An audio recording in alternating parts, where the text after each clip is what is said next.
You're watching Fox 35 News Plus, streaming on Fox Local.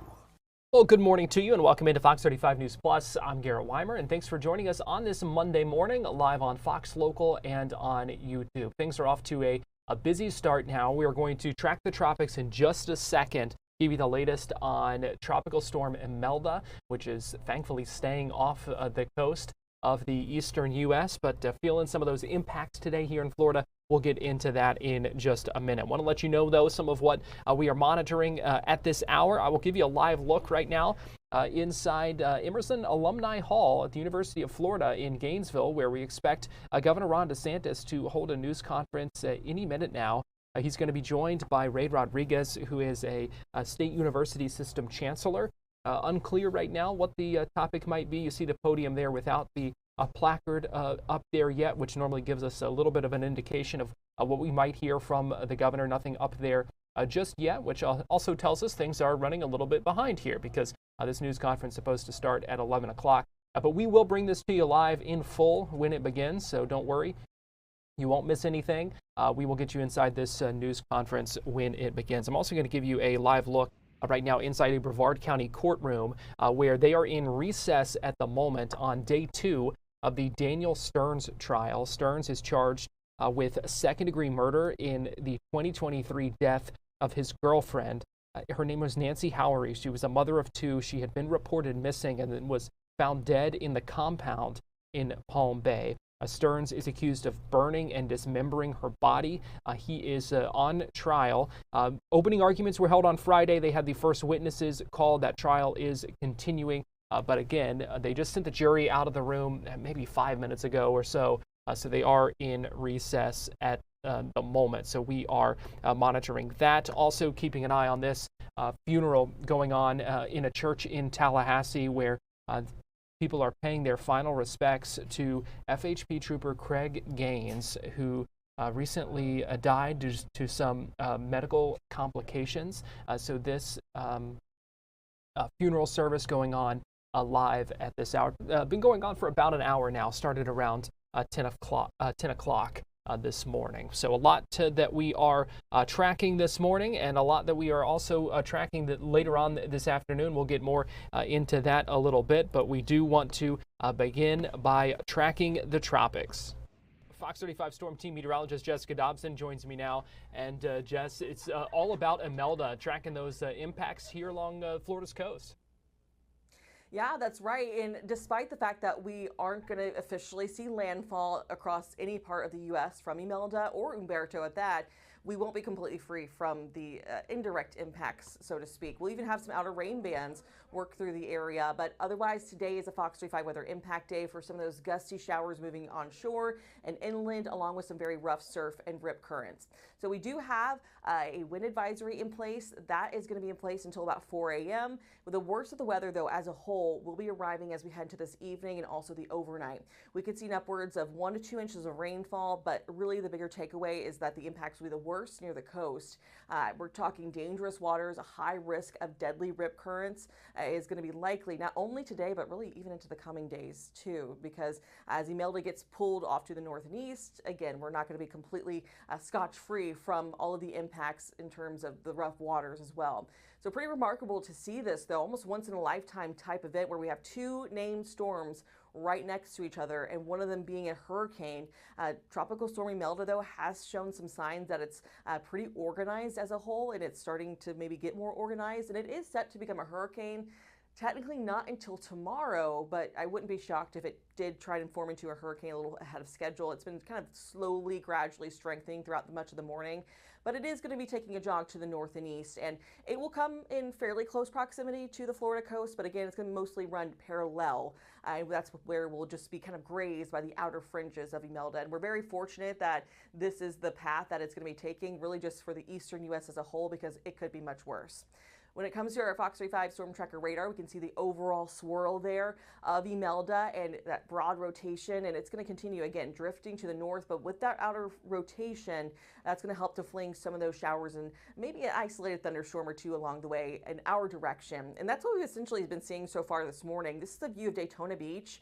and it really paints the picture well. These are going to be very hit and miss downpours, a little bit of blue sky and sunshine peeking in between them, but it feels very humid outside. It feels much more like South Florida than it does a typical Central Florida day, and we are going to continue to see these very hit and miss downpours as the day wears on. Also some gusty winds. That's going to be one of the bigger takeaways from today as well, especially into tonight.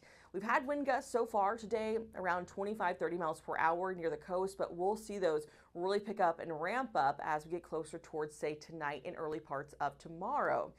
Really overnight tonight is when we expect the worst of the wind, and that's when we're going to be seeing the closest of the proximity when it comes to Imelda and it comes to just the center of circulation, so to speak, and the proximity to Florida. So it will still remain, though, about 100, almost 150 miles offshore, but we are going to see those speeds as high as 30 miles per hour, I would say, for inland areas, and upwards of 40 near the coast and near the beaches. As we head into our Tuesday, though, still going to be expecting some of these hit and miss showers and downpours. We'll start to see more of a northerly wind take hold, and that will help to usher in some drier air. And as Imelda essentially is yanked away by Umberto, it's going to help to pull away a lot of the worst of that moisture too. So that's going to be helping to dry us out, although we're still going to be looking pretty rough in terms of the surf, and also a little breezy as we head to tomorrow and Wednesday as well. Wave heights today as high as 8 to 10 feet for our breakers. That's why we could have some beach erosion, some moderate beach erosion at that, with some dunes being affected, the sand dunes at that. So that'll be something that's probably going to be pretty impactful here in the next day or two. 6 to 9 foot waves tomorrow. You'll notice the trend of them going down, but still pretty large through much of this week and a little above normal in terms of those breakers being just on the higher side as a whole. When it comes to Umberto, though, it has weakened some since this weekend, but it did reach Category 5 hurricane strength. And every hurricane we've had so far this year, this is technically just the third one, but they've all reached major hurricane status, which is just remarkable in and of itself. So the good news with the Umberto as well is it's going to be working its way to the north and east, staying out of our hair. We're in good shape there when it comes to any sort of indirect impacts other than just some rough surf along the eastern seaboard of the U.S. So here's your 7-day forecast. It's going to be a little breezy as we head into Thursday and Friday, but temperatures will be staying below normal. I will say the humidity is going to feel a whole lot better, especially by Wednesday. That is probably going to be one of the better days of the next several in terms of how it feels outside. Temperatures won't be unbearable either. It'll be a little tease to fall again before we start to crank things back up in terms of temperatures and rain chances as we head to the weekend. Garrett? All right. Fox 35 Storm Team meteorologist Jessica Dobson, we appreciate you joining us today. And as we go to break here on Fox 35 News Plus, give you a live look again inside Emerson Alumni Hall at the University of Florida in Gainesville, where we expect to see Governor DeSantis any minute now. We're going to take a quick break, but we'll be right back with more after this.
Welcome back into Fox 35 News Plus.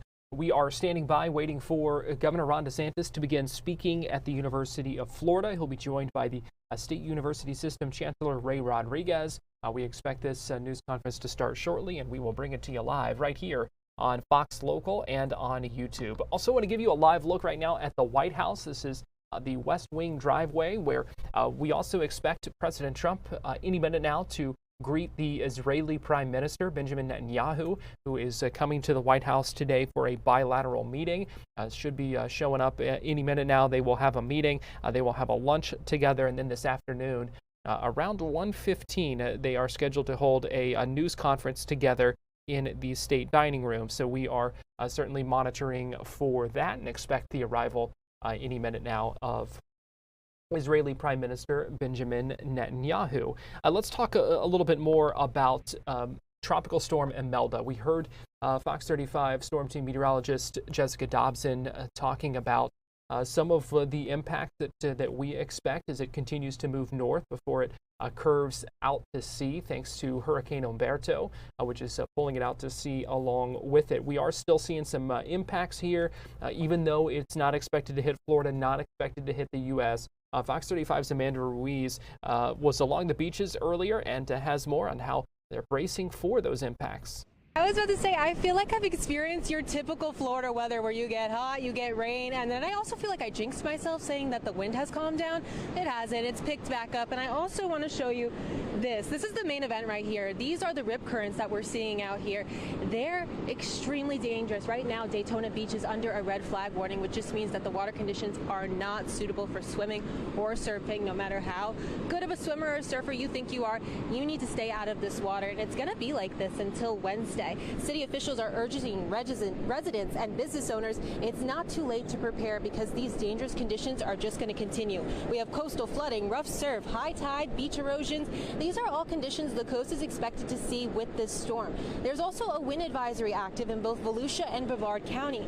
Gusts could reach up to 40 miles per hour. We are also bracing for big surf. Waves are expected to reach 8 to 10 feet just today, so it's important to stay out of this water. Also, homeowners and business owners, a reminder, secure any loose items outside of your home, like lawn chairs and garden decorations.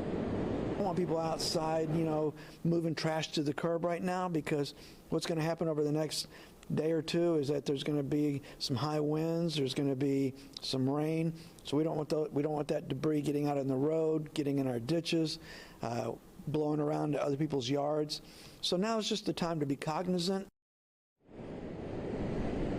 And these rip currents are just so strong. So again, stay out of the water if you can, or at least wait until the lifeguard gets on duty. I saw here at Daytona Beach, the lifeguard will be getting on at around 10 in the morning. And also, as these waves, they're very rough and they're crashing hard. And that's what causes beach erosion. Thankfully, Volusia County has been preparing for this moment due to previous storms, and they've been pouring in tons of money to protect the coastline. And residents we spoke to last week just hope it works this time. As Fox 35's Amanda Ruiz, and here's a live look right now at Daytona Beach from our Hard Rock Hotel camera. She was talking about those rip currents. We know that a 51-year-old visitor from out of state drowned on Saturday after he was pulled from the ocean. We know there have been hundreds of rescues in Volusia County. They are many of these beaches putting up red flags telling you to stay out of the water just because of the danger of those currents. Let me also give you a live look right now at Port Canaveral in Brevard County, where a number of ships have come into port early and have made some changes to their itineraries. The cruise ships at least have because of the impacts of the storm and the churn out in the Atlantic. And Fox 35's Marley Capper has more from Brevard County. Good morning. We've moved here to the Cocoa Beach Pier. Let me step aside. You guys can see the conditions here. They're pretty choppy. The waves are definitely packing a punch here. They're not super big, but I can definitely see that the current is pretty strong. The tide is also coming in here. So you really want to make sure that if you're coming down to the beach that you're exercising caution, that you're not getting in deeper than you can actually swim. And even if you are a surfer and you feel confident in your surfing abilities, these rip currents are just going to be a little different than a normal rip current because obviously this tropical storm is bringing a lot of power with it. So we want to make sure we're being careful. Now we do have some updates for you guys as far as the cruise line goes. If you are heading out on a cruise, I would encourage you all to check with your cruise liner to see if there are any delays or if your ship is coming in earlier than expected, if you're especially needing somebody to come pick you up. We do have confirmed that a Disney Wish and a Carnival Glory ship have had some early itinerary changes. So just again, make sure that you're checking in with your liners there. Now, we have reached out to the Director of Communications in Brevard County. Here's what he has to say as far as this weather. We're not out of the woods yet as far as hurricane season. The good news with this event is that we only expect it to be a tropical storm and off our coast. But, you know, we still have several weeks left in the season, so it's just still good to, you know, stay aware and be prepared. As far as the beaches go, Brevard County Fire Rescue posted on Facebook saying, quote, Brevard County is currently under a red flag conditions with portions under double red flag conditions expected to extend through the weekend and into next week. Brevard County Ocean Rescue urges beachgoers to exercise extreme caution when visiting our beaches. That was posted this weekend. So again, we'll continue to monitor the conditions here in Brevard County. We'll also check with the cruise lines to see if there's other itinerary changes that have happened or are planning to happen because of these storms. But for now, we'll send things back to you. That's Fox 35's Marley Capper. Let's give you another live look right now in Gainesville, where the placard, we can tell you, has been put on the podium. It says Florida is the education state. So obviously some sort of education related topic, as you might expect anyway, with a news conference at UF and with a State University System Chancellor. We're going to take a quick break here on Fox 35 News Plus. We are still standing by for this news conference to begin any minute now, but we'll be right back after this.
Welcome into Fox 35 News Plus, live look at the White House. You see President Donald Trump greeting the Israeli Prime Minister. Let's listen in. Peace in Gaza anytime soon.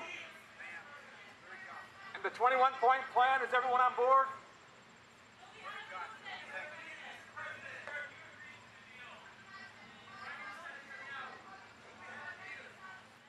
You heard President Trump say very confident there will be peace in Gaza. As he walks in Israeli Prime Minister Benjamin Netanyahu for a bilateral meeting. We also expect to hear from them later today. Governor Ron DeSantis just walked up to the podium in Gainesville, getting ready to speak there. Let's go ahead and listen in as he begins his news conference.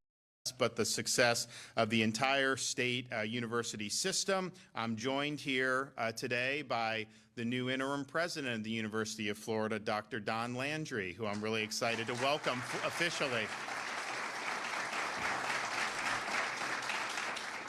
if you want to see somebody that's accomplished, look at his resume and his bio. You know, when he was selected and they put it out, it's like he did that, he did that, he did that.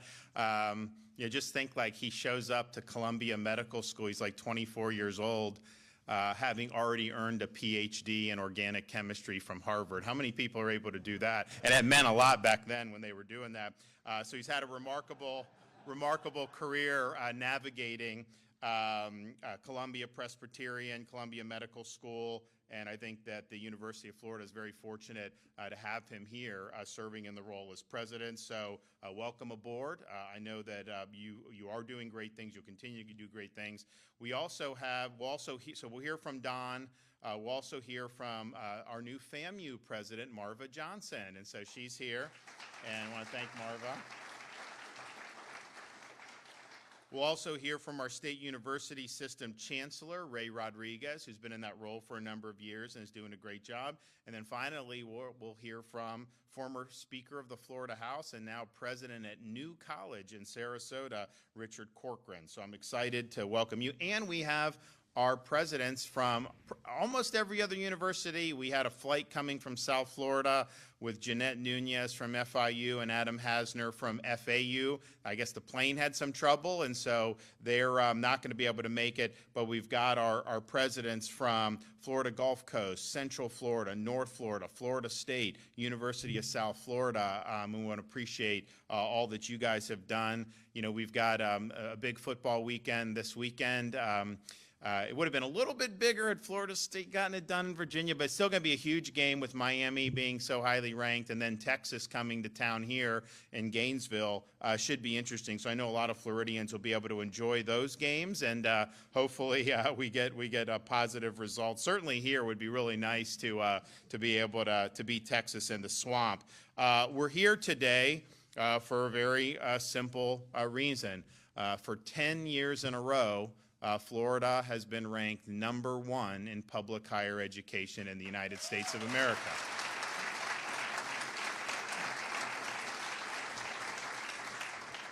And there's a lot that's gone into that, but maybe the thing that I'm most proud of is if you look at what it costs to go to our state universities as a Florida resident, the tuition is exactly the same as it was the day I took office. There's been no increases in tuition for our Florida residents.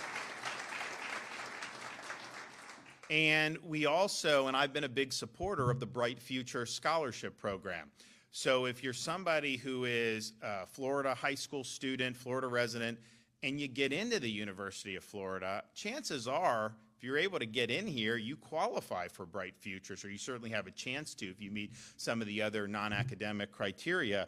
And that gives you 100% tuition or 75% depending on the level that you're doing. So if you're a strong student in Florida and you end up here in Gainesville, for example, you know, it's very possible that you never have to pay anything for tuition. But even if you do, tuition is manageable such that, you know, you could work a part-time job. You really do not need to take out loans to go to our state universities as Florida residents. And in fact, right now, 77% of undergrads in Florida are loan-free. And that continues to increase year after year. One of the things that I really enjoyed being a part of, and I think we've done it now twice, you know, we've had for many years now the Florida prepaid college program. And so you can start when the baby's born, right? You can pay in, you pay a little bit, and then basically when it comes time for Johnny or Susie to go to college, they're able to just go. The tuition's been paid for. And so it really is a good deal. But you know, what happened was they were doing that forecasting that there would be modest increases in tuition, right? I mean, and that's probably a safe assumption. Well, because the tuition has remained flat, they've actually refunded our prepaid families with money. So you did prepaid, you're getting a check back, and your kid can still go tuition free. So I was really proud of that. I know that that was something that was I think the first one was in like 2021 when you really started to see an inflation nationwide take off, and I think we did another one in the last couple years. But you're talking about a really significant amount of money that's been refunded to parents in prepaid. And I would offer you this to ponder. If a state like New York or Illinois or California was in a situation where they were sitting on that money, do you think that they would refund that to you? No, I don't even think we have to discuss that. So being able to afford a high quality education is really important, because we've seen a generation of students that have been saddled across this country with really, really debilitating amount of debt. And I think part of it was cultural. When I was going to school in Florida as a high school kid in the 90s, they were saying, you got to go to college, otherwise, you're just not going to be able to be successful. And we're proud of our universities, but we also have apprenticeships, state colleges. There's a lot of ways you can be successful. And so I think what happened was people were told they had to mortgage their future just to get a piece of paper. Well, that piece of paper needs to mean something, right? If the piece of paper is zombie studies and you're in debt, you get out of school, and then you end up in a job you could have had out of high school. That's not the model that we want to do. So we want to offer high quality where we're focused on things that really, really matter, but also in ways that are not going to mortgage people's future. And I think we've done that better than anybody else in the country, and it's something that's really, really important. So making it attainable for people, making them be able to afford it. Families, just think of across the country, and even at state universities in other states, even the in-state tuition is much, much higher than it is in Florida state universities. But then if they end up trying to go to a private, it's a lot of money. It's like a huge thing for the family to even be contemplating that. Here in Florida, you know what? If you work hard, you're a good student, you get into one of our state universities, you got the pathway. Doesn't matter your income level, doesn't matter in that, you have the pathway, you're going to be able to get it done. We've also done things, I don't think anyone needs me to tell you that, it's been a rocky year, or it's been a rocky few years across the country for higher education. And nowhere was that more evident than in the response to the October 7th, 2023 attacks. What happened on some of those campuses like Columbia University was far beyond just simply people speaking their mind. The campus really became a situation where there weren't rules being followed, there was disorder. Professors and students were being accosted and threatened in ways that, is not living up to the standards that you would want in higher education. But we've also seen for many years a focus on intellectual fads, ideologies, rather than the things, that really, really matter. And I'm proud to say in Florida, we've worked really hard, certainly at the state level, with the policies that we've put out. I know our Board of Governors did something that I think most people thought was sensible, but some of the people didn't like, was saying, we're not going to force you to take sociology, for example. If you want to take it, you can, but why would that be a requirement? But then American history would not be a requirement. I want to prepare our students to be citizens of this republic. I want them to have a good foundation of what it means to be an American, yet that wasn't required, but somehow sociology was. So we're trying to focus on the things that really matter. A good, solid education really should be timeless in many respects. These are enduring ideas that you're discussing, that you're learning about. And we've really worked hard to be able to do that, and I'm proud of that. One of the things that we did was recognize that, okay, we want to make sure that we are bringing in very bright people to be able to teach students, but that's about really fulfilling the core mission of the university. It's not, some tenured professor just has their own agenda and are doing activism and things like that. If you want to do that, you can do that on your own time. We're not going to underwrite that as the state of Florida. And certainly there are universities that have a different posture than we want our universities to have. I mean, Berkeley, some of these others, they have a much different posture, and that's fine. But here we want to focus on what really matters. And so, we instituted reforms on post-tenure review so that tenured professors have to undergo review every 5 years, and they can be terminated for poor performance. And I think that that's important because, the idea of getting tenure is so that you can challenge orthodoxy, express, ideas that may not be, consistent with the herd. I mean, during COVID, quite frankly, you saw people like Jay Bhattacharya at Stanford contesting some of the things that were coming out of NIH and Fauci and all that. Honestly, he was right. Very unpopular, particularly in that area. He was tenured, so they couldn't fire him just because he had a different view. But if you are neglecting teaching, neglecting good research, not being productive, there's opportunities for us to bring in some great people, and we've been able to do that. And, the university presidents have more power now to bring in and recruit. We put in hundreds of millions of dollars over the last few years to be able to recruit faculty. And I just look here at the University of Florida at the Hamilton Center.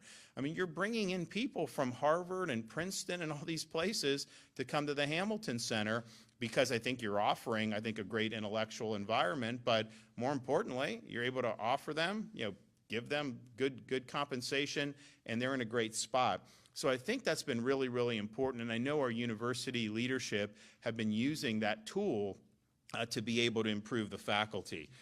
We've also made sure that, and I think this thing like we've seen, so we have an institute at Florida International Adam Smith Center.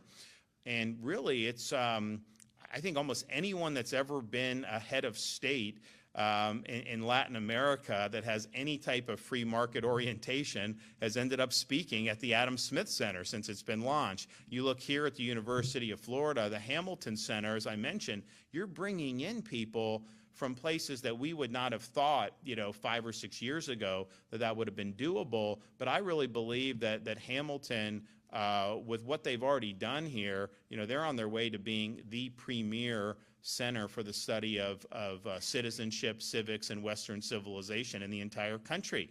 And in fact, I was talking to a esteemed professor in Princeton who kind of started the movement with this, Robbie George. Like, everyone's going to Florida now. Like, it's hard to keep people. So that's really, really positive.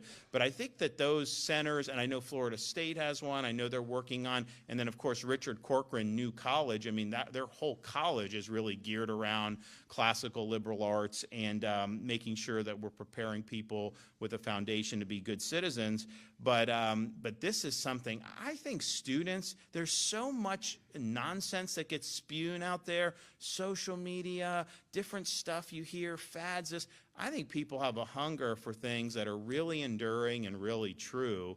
And, we're here with studying things like the Western canon. This stuff matters. It stood the test of time. So I think that's why these programs get a lot of interest from the students, because I think they kind of intuitively know, what, this really, really matters. This is something that's really significant. So I want to applaud everybody that's been involved in all of those endeavors. I think it's really, really important to be able to do that.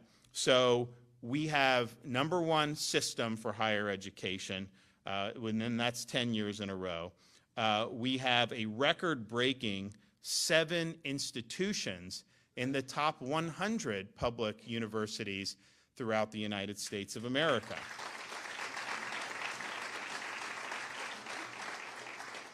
And that puts us second overall. Of course, California is almost twice the size of us population, so we're doing really, really well there.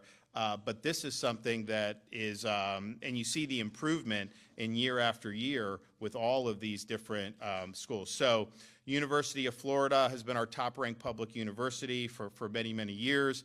It's one of the top, usually ranked 25, 30th of universities, period, including the private universities. And I think that's only going to get better. And I'll tell you, I've noticed a difference just as governor, my first year as governor. This was 2019. If I'd be talking to people in other regions of the country, their view of kind of education in Florida, it wasn't an accurate view, but their perception about higher ed, whether it's here or others, was probably not as positive as it is now. But you have seen the change. And part of it is some of these other universities have done a lot of bad things, but part of it is people are now being exposed to more and more about the good things that you're doing. And a lot of times people will say, heck, why would I want to put up, with the nonsense that's going on in this university, that you can go to Florida and you're going to do very well. And I will say, all of our universities, when you had all those the disturbances on the campuses, you didn't see that. No one got away with that here. You can say and believe what you want, and you can express views, but when your conduct is outside of acceptable behavior standards. I mean, I remember Richard Corcoran at New College. This was a couple years ago, I think, or maybe last year. They had a commencement, and they had a great speaker, and you had a handful of students who were just screaming and trying to disturb it from everyone, and he disciplined them. I mean, that's really what needs to happen. It's like, you have a right to have your views. If we have a speaker on campus, you don't shout them down. You don't create disturbances so that they have to cancel an event. You have to be willing to have an exchange of ideas, but you have to behave yourself. And I think on some of these university campuses, it's like the inmates run the asylum because no one ever gets held accountable for anything. And in Florida, that was not. I think it was Florida State, and President McCullough can correct me. I think they tried to take over the lawn, and like 10 minutes later, they just turned the sprinklers on, and those guys got off that lawn very quickly. And that's really, and so I think when parents see that in Florida and beyond, and they see, what, these are positive environments, and they're not going to devolve into some of the things that we've had. I think that's been good. University of Florida, I remember we came here, and you had all these people, and it's interesting. A lot of the people that were creating most of the problems were not actually even students. It's kind of like, these are kind of like professional agitators that they just come. Well, for heaven's sakes, we definitely can't let them run the institution. And so all the universities here in Florida did a very good job in that, and that was in stark contrast to so many of the others. So University of Florida, helped lead the way on that, and we really appreciate all that they've done. They are #1 public university in the nation for graduating students on time, which I think is also important, right? Of course, when I was, going to high school in the 90s, people that I knew would, go away to college, and they would say, yeah, I may do that. I'm going to do 4.5 years because I want to stick around for another football season because, you had a chance to win another national championship, SEC, whatever. I guess we're focused a little bit more on just getting you out now, which is good. I think I think it's positive. So 4 years and out is really, really positive. And they have the lowest net cost of public universities, and impacting salary performance after graduation is rated by the Wall Street Journal. And, look, the higher ed, we want it to be meaningful. We think that there are certain things that, from like a liberal arts perspective, that just citizens should have, but we also want you to be able to graduate here and apply that in various fields. And so you look, engineering, business, all these other things, that matters. And I think our university has done a really good job on that. University of South Florida, top 50 public university in the United States, up 2 spots from last year.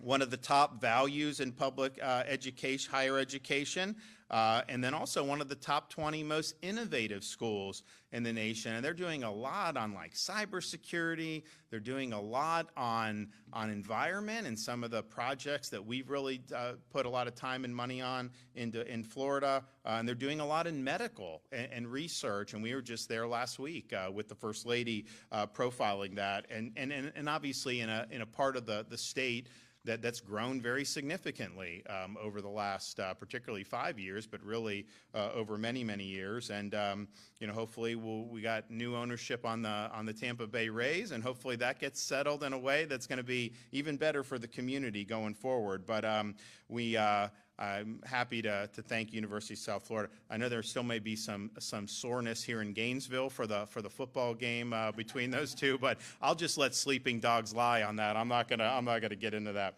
Florida Atlantic University made its debut in the top 100 public universities this year. So congratulations. So Adam Hasner was put in as president this year. I think he's doing a great job. I think there's a lot of possibilities for Florida Atlantic University. You know, that being in Boca Raton, that's in a county, Palm Beach County, that is really seeing a lot going on in that county. I mean, I think that the amount of wealth that's migrated there over the last 5 or 6 years is really unprecedented. They have an opportunity to capitalize on that and continue to provide even better educational opportunities for their students. And I mentioned Marva Johnson, who you're going to hear from. FAMU is one of our top 100 public universities, and it's rated the #1 public HBCU in the entire United States.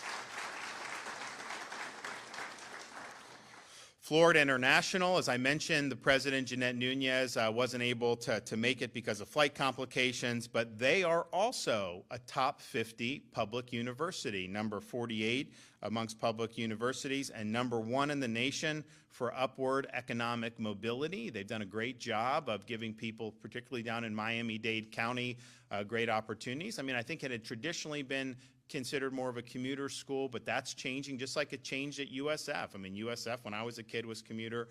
And so you have that, and then that's another part of the state that's really, really picking up, and a lot's going on there. So Jeanette has been in now probably for about 6 months and has done a really, really good job. New College of Florida, led by President Richard Corcoran. You know, this is an interesting thing because this is a small liberal arts college in Sarasota. And I must confess, you know, I ran and got elected governor of the state, and I had never heard of it before.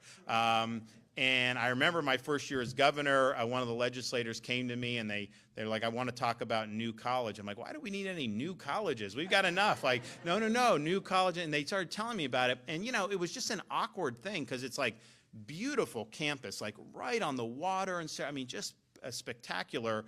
But it was in statute supposed to be our top honors college in the state of Florida, but they didn't have grades. It was like beatnik, very, very politicized, all this stuff. The enrollment had shrank, the test scores had gone down. And so, you know, we were in a situation where, okay, what are we going to do? So, you know, we overhauled the board. The board selected Richard to come in and to be the president. And, you know, the thing is like, when it's a smaller school, I think you can make changes more quickly. You know, he's made dramatic changes.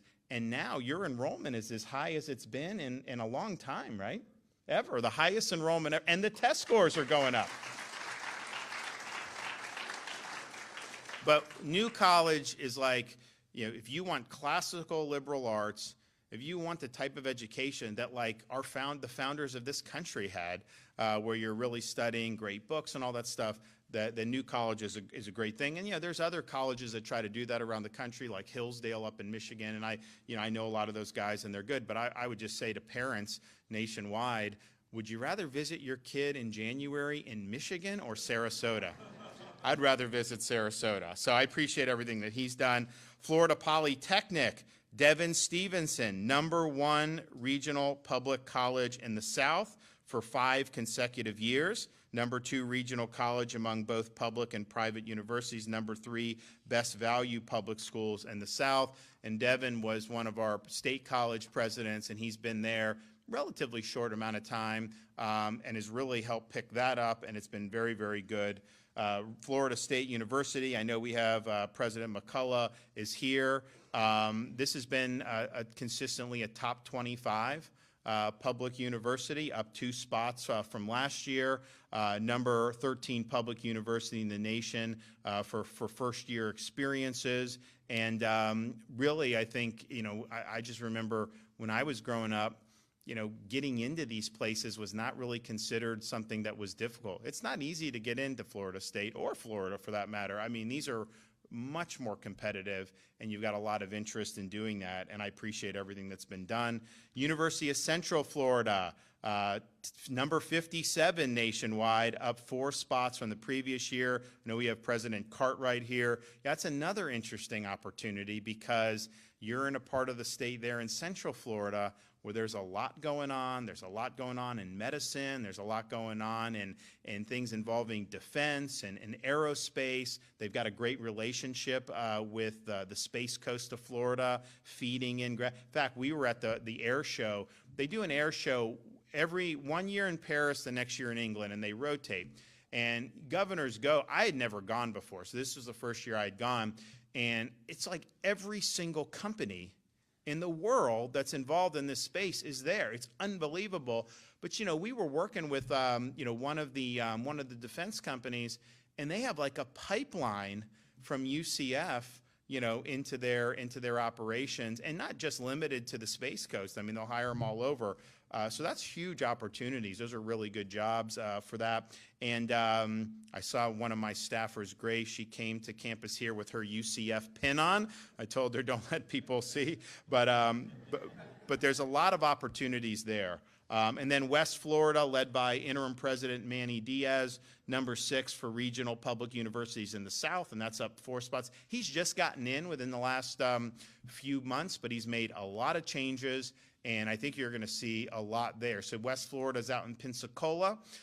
Sometimes doesn't get as much attention as it should, but I think under Manny's leadership, you're going to see more and more. And they have a lot of opportunities too. I mean, that's one of the best military communities in the United States of America, both for active duty and for veterans, and they have a lot of programs where there's a lot of great common cause there. So all in all, I think we can say job well done to everybody that's been a part of this. There's a lot more that we want to do. You know, I want to continue to see programs like the Hamilton Center flourish. I think it's important. I want to continue to see a focus on things that really, really matter. I mean, you know, I love hearing about, you know, the engineers being produced. I love hearing about what they're doing, you know, in some of the other sciences, and you know, business is important. There's a lot of things that are important. Really focusing on that and continuing to build great opportunities for our students going forward. So we've got a lot of momentum, but we've got a lot more to do. We've had a lot of support over the years with the Florida legislature. Governor Ron DeSantis continuing to speak right now in Gainesville, talking about education and a number of rankings when it comes to higher ed here in the state of Florida. 10 straight years that Florida overall has been ranked number 1, he says, in higher ed. Let's go ahead and we got to take a break here on Fox 35 News Plus, but we'll be right back in just 2 minutes, get you back to this news conference. So keep it here on Fox Local.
Welcome back to Fox 35 News Plus. I'm Garrett Weimer, and here's where things stand right now at 11:50, 10 minutes till the noon hour. We are monitoring day 2 of the Daniel Stearns trial in Brevard County. He's accused of killing his girlfriend at the time. We're also watching this funeral out of Tallahassee for an FHP trooper, Craig Gaines, who recently passed away. Meanwhile, Governor Ron DeSantis speaking right now in Gainesville. Let's go ahead and listen in as he continues to speak. Been talking a lot about higher education. Let's go ahead and listen in. Physician-in-chief at Columbia Presbyterian Hospital, which is a major hospital. And if you look at what happened under his tenure, I mean, massive increase in NIH grants, massive increase in ranking, everything.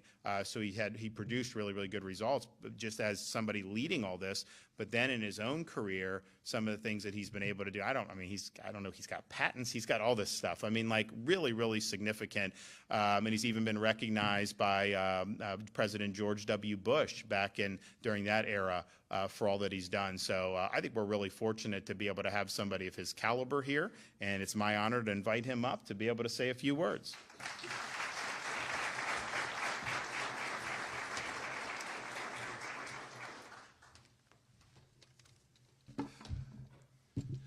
So Governor DeSantis, it's an honor to have you here. It's always an honor to have you at the University of Florida.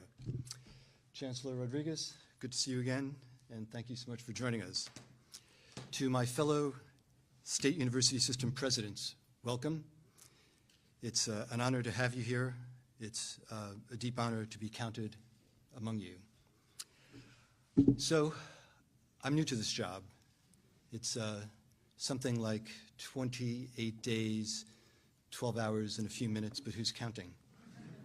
The point is to say that I've contributed nothing to what I'm about to talk to you about, whether it's in the state, whether it's in my university.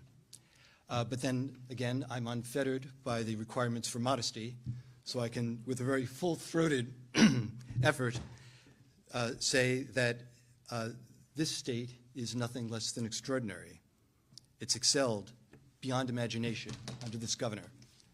And it's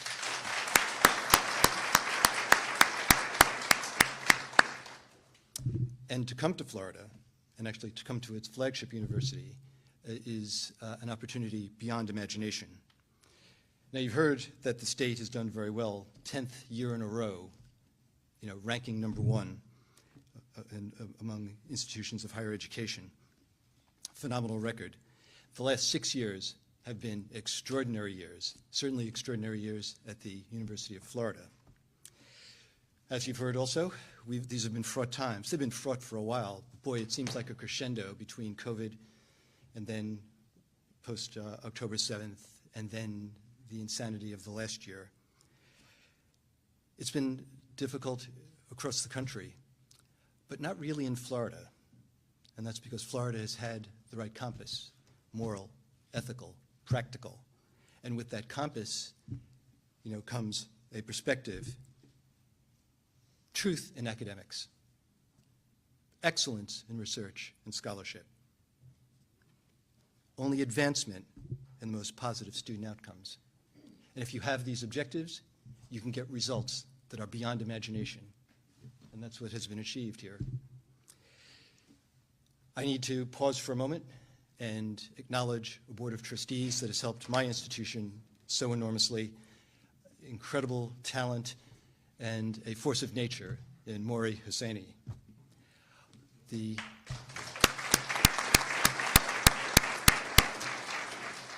We have a good number of the deans of our colleges, myriad colleges, reflecting so many of the disciplines of human intellectual endeavor, completely as befits a land-grant institution. We seek to serve the people of this state in all of their interests and all of their capacities.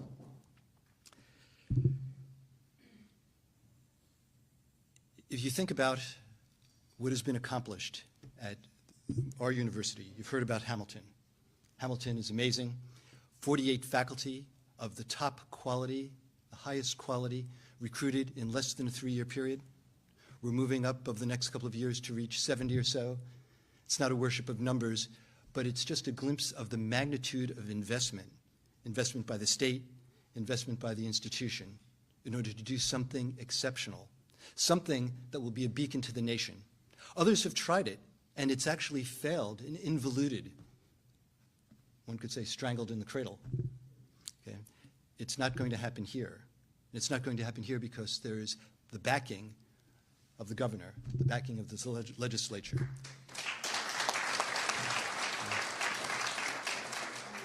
Our universities are not in this fight alone.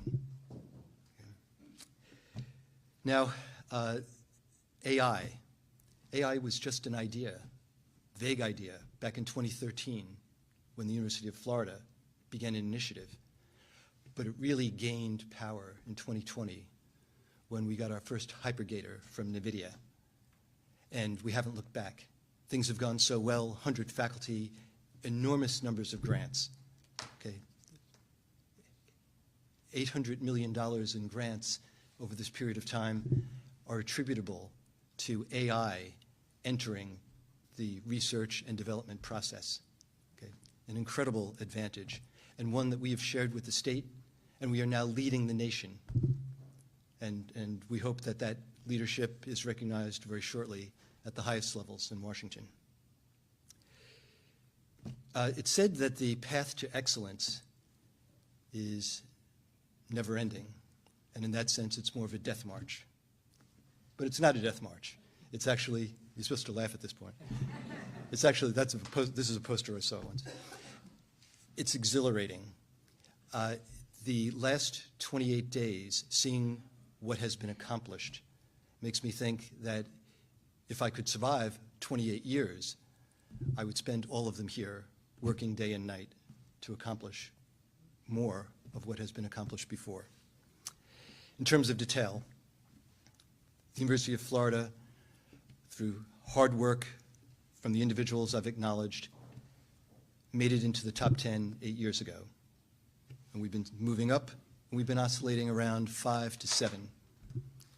The fact that we oscillate, the fact that we might have 2 years in a row at 7, is just an indication that this is not solitaire, okay? This is hard work. It's actually hard work at every level in the continuum from 1 to 100. Enormous amounts of work has to be deployed, inspiration, effort, all of that invested. And the objective, again, is not numerology. It's rather that we want to make the lives better for the people in the state and to set an example for the country. And we're trying to Dr. Donald Landry, the interim president at the University of Florida, speaking right now alongside Governor Ron DeSantis. He was appointed to that role after Santa Ono, who was previously president at the University of Michigan, was rejected for that role by the State University System, the Board of Governors. Rejected him for that role. So Dr. Donald Landry, a couple months later, ended up being appointed to that role. He's speaking now. We are going to take one more break this hour that we've got to get in here on Fox Local. We'll be right back at the top of the hour, get you back inside this news conference, and also keep monitoring a couple of other things. So keep it right here. We've got much more to come here on Fox Local.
Welcome back into Fox 35 News Plus. I'm Garrett Weimer, and thanks for joining us. I want to let you know we are standing by for an update at the bottom of the hour on the Michigan church shooting. We are also giving you a live look right now inside a courtroom in Brevard County where Daniel Stearns is on trial. He's charged with second-degree murder in connection with the 2023 death of his girlfriend. That is Ray Rodriguez speaking at the University of Florida right now. He's a State University System Chancellor, speaking alongside Governor Ron DeSantis as they talk about higher education. We are also standing by for the start of a hearing where Charlie Kirk's alleged assassin is expected in court. He will be appearing virtually, is our understanding, so he will not be inside the courtroom, but will be appearing via Zoom from the jail. So another number of things that we're monitoring at this noon hour here on Fox Local. Let's go ahead and listen back into this news conference in Gainesville. On September 15th by Stanley Kurtz that called on states to promote civil discourse by following the example of Florida. The bill Keith Perry sponsored and passed created the Office of Public Policy, which every campus has. And on every campus in fall and spring semester, we're hosting debates on issues of public controversies, both sides, in the same room, same time, having a conversation, a civil conversation. And why is that important? Because our students need to learn that words are not violence, and you don't need a trigger warning to hear something you don't like. We're doing that in Florida, and if anything, the tragedy of what occurred out in Utah with Charlie Kirk demonstrates why this is so important. So thank you for your vision on that, Senator Perry. Thank you to the presidents that have implemented that, and our students are benefiting from that on each of our campuses now. That sets Florida apart.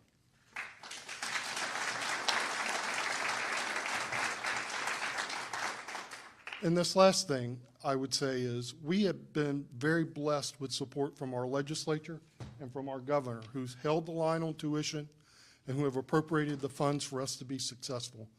But I'm going to tell you, our presidents have been great stewards of the money that the legislature has appropriated. According to the Bureau of Labor Statistics, the growth of higher education administration averages 3% a year. In Florida, for the last 5 years, it's been 0.2%. Not 3% a year, 0.2%. Preston Cooper, who is a PhD economist with the American Enterprise Institute, published a study this spring where he looked at the growth of administration in higher education across the country. And he found that the Ivy League, the Ivy Plus, and prominent flagship universities across the country, including the University of Michigan, University of Virginia, UCLA, Berkeley, University of North Carolina, University of Texas, Ohio State University, University of Wisconsin, they have an average of 161 administrators per 1,000 students. 161 per 1,000. Here in Florida. This news conference continuing, but I do want to get you to this hearing in Utah County for Tyler Robinson, the alleged and suspected assassin of Charlie Kirk. Let's go ahead and listen in. What would we like to accomplish today? I have two items, Judge. I just wanted to make a record that under Rule 16 of the Utah Rules of Criminal Procedure with respect to discovery, the state is required to provide to the defense within 5 days of the defense's request the discovery that we relied on in making this charging decision. We'll be prepared to do that, so we'll look for defense counsel's request or the next day or so, and we'll provide that to the defense. Thank you. We also, for the court's information, we met this morning with the defense team briefly in our office to talk about discovery and the process, so we'll be working together. There is a substantial amount of discovery in this case, Your Honor. It's voluminous, to say the least, and we're working on a process where we can exchange information as quickly as possible and be efficient in that process. The other item I had, Your Honor, I saw that over the weekend there was a protection order, pretrial and trial publicity order entered by Your Honor. And I just was seeking some clarification on page 2. At the end of the first paragraph, it reads, To that end, lawyers participating in the investigation or litigation of this case shall inform all witnesses, investigators, consultants, staff members, or other members of the prosecution or defense teams that the prohibitions contained in this order. The state, we're seeking some clarification with respect to the phrase all witnesses, Your Honor. There are a number of witnesses that have yet to be identified that will likely be used in the state's case. This occurred in front of 2,000 to 3,000 students at Utah Valley University. So we're in the process of identifying those witnesses. And so those individuals are presently unknown right now. So we're looking for a little clarification from the court. And I suppose we're not going to make any arguments today, but there may be some follow-up pleadings that we may need to file. Thank you. Ms. Nestor, did you want to be heard about that issue? No, Your Honor, we would defer to whatever the court wants to advise them on that matter. I mean, I think it's fairly obvious that we don't know who all the witnesses are in this case yet. I think it's just important that if anyone is identified, that they have information about this order. So I think other than that, we wouldn't weigh in on any other matter. Thank you. Well, thank you for that question. That's an important one. The court will rule that as the witnesses become known to each side, that information is conveyed to abide by this order. Obviously, there are potentially many witnesses, and so it's not the expectation that you would be able to do that up front, but as they become known, I would ask that you would inform them of this. Anything else, counsel? Nothing from the state, nothing else, Judge. Thank you. Ms. Nestor. Thank you, Your Honor. We recognize that we are here today for a waiver hearing. It is not our intent to waive a preliminary hearing in this matter.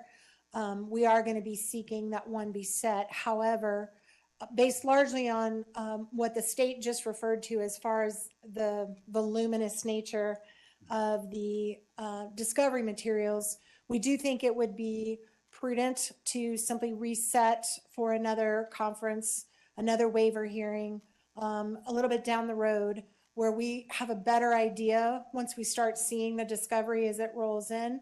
I do recognize we're going to be getting that first batch in 5 days, but it's my understanding from our meeting today that there is massive amounts of digital that is going to be coming. And until we can kind of get our heads around exactly what we're dealing with and how much we need to process, it's going to be difficult for us to give you a reasonable expectation of when we will be ready to do the prelims. So we're asking today that we put that decision off, and maybe we could check in 30 to 60 days and just kind of let the court know where we're at and how much we're looking at and how much time we may need to set a preliminary hearing. Also, as far as a detention hearing, we are not asking the court to address that issue at this time. Under the statute, the issue is going to come down to the question of whether there's substantial evidence, which right now we're just not in a position at all to be able to even argue to the court. So we are probably going to ask that the court delay that decision possibly until the time of the prelim. But if it's sooner, we will ask the court for a hearing. But at this time, we are not asking the court to make any decisions on that matter. Thank you, counsel. In regards to the next hearing date, how about October 30th at 10 a.m.? That works for the state, Your Honor. Thank you. All right. That's fine for the defense, Your Honor. All right. Now, as we're at the beginning, anything further from counsel from either side? No, Your Honor. Thank you. No, Your Honor. Thank you. As we are at the beginning of this case, it is my intent to only speak when I'm needed or it is necessary. But today I do wish to provide guidance and expectations that you can have for this court and wish to enter an order as well. As this case moves forward, Mr. Robinson's constitutional rights will be protected at every stage.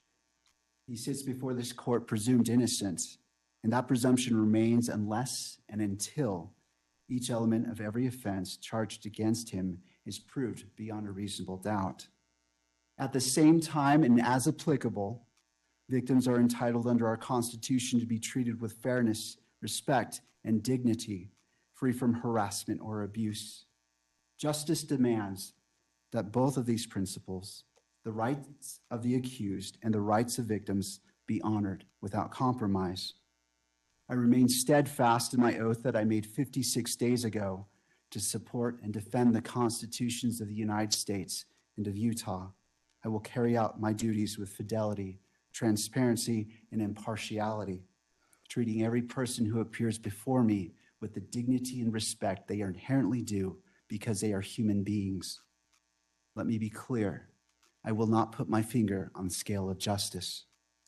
These proceedings will be open to the public, conducted in accordance with the law, and handled with diligence and competence to ensure that justice is never compromised.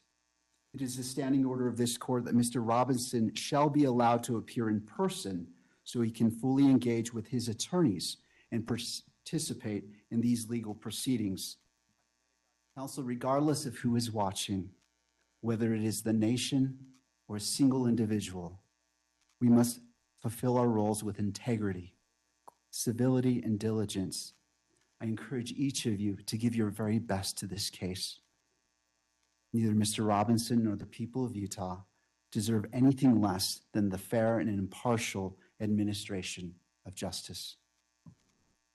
In regards to the next hearing, counsel, on that October 30th date at 10 a.m., it's the court's intent that be in person if it be the wish of counsel for the defense for Mr. Robinson to be present. It is, Your Honor. Thank you. Thank you. Counsel, anything else that we can address today? Your Honor, we appreciate the court's comments with respect to Your Honor's role in this case. In like matter, we commit to approach this case with integrity, with professionalism and civility. We are truth seekers. We will aggressively pursue the truth in this case. Thank you. Thank you.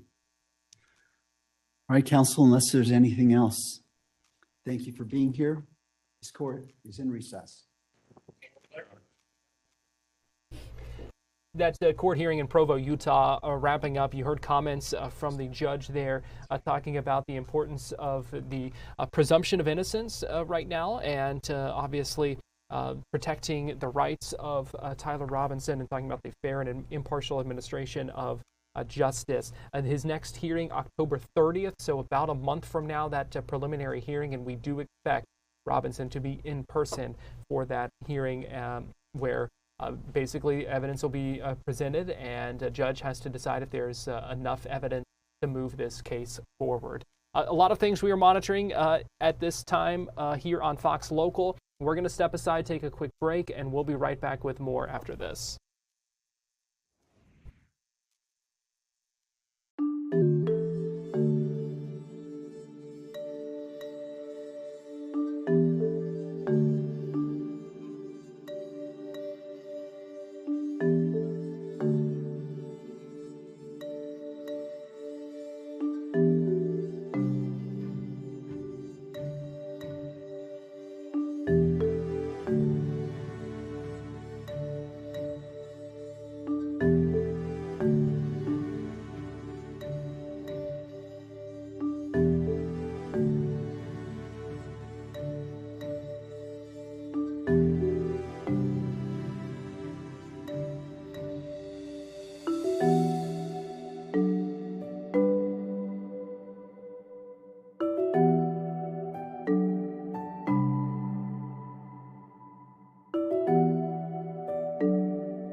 watching Fox 35 News Plus, streaming on Fox Local.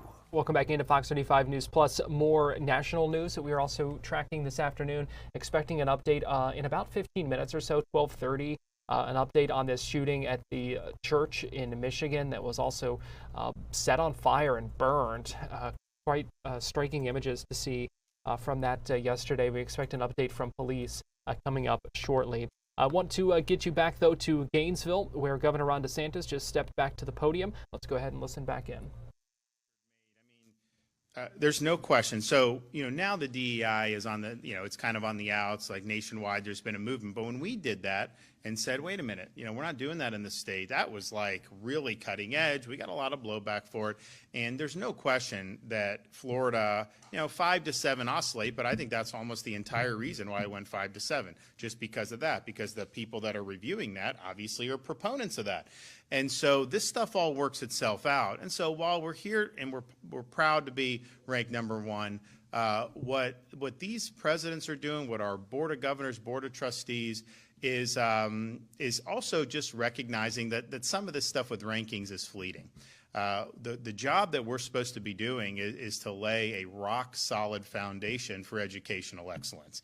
And that doesn't always mean you follow every trend out there. Sometimes you got to cut against the grain like we did on that. But getting that right and that foundation strong, that's what's going to make these universities be powerhouses 20 years from now, 30 years from now, 40 years from now. And so sometimes this stuff can be fleeting. You don't want to try to be something you're not just to try to chase a little bit higher peer review ranking. That would not ultimately be counterproductive. Maybe in the short term, you'd see a superficial benefit, but you wouldn't be doing what really needs to be done. So just what we're doing is making sure that these institutions have meaning, that they're pursuing truth, and we've done a good job of it, but we want to continue to do more going forward. And then I'd also just like to thank the folks that are involved in this. I mean, obviously, we've thanked the universities and the presidents that have been here, and that's where the rubber meets the road. That's really important. But we have a system where we have people that serve on our Board of Governors for the university system, raise the chancellor, but the people that are on there are volunteers. The people that are on our boards of trustees, including here at the University of Florida, are volunteers. Chairman of the board here, Maury Husseini, puts in a lot of time on this, just like all these other board members put in a lot of time. And if you look across the boards that we have here at UF, the other universities, the Board of Governors, we've got some of the most successful, accomplished people in Florida that are willing to serve in these roles. And for really, they're not getting a paycheck. A lot of them don't need a paycheck, but they're not getting that. They're just putting a lot of time in. And I think when you're somebody that's done great and you've got a lot of irons in the fire in your life, you're very successful. The most significant resource you have is time, and how you choose to apportion your time. And we've got a lot of people that have apportioned a lot of time, Maury on down here at Florida. I always see the folks, Peter Collins, who's the FSU chairman, always in Tallahassee doing stuff. I know Will Weatherford at USF puts in a lot of time. All these guys around the state do a really, really good job. And so that's volunteer. That's them just wanting to make these universities better and the state better. And so we appreciate what they've done to be able to do all that. And so I'm excited, but I'm less excited about crowing about #1 than I am about what this means for the future. And I think we've got a lot of momentum, particularly here at University of Florida. So I'm happy to take a few questions in a second, but I'll just say, for those of you who are going to be in Gainesville on Saturday, say hi to Arch Manning for me. We'll see how it goes. Got any questions? Yes, ma'am. Yep.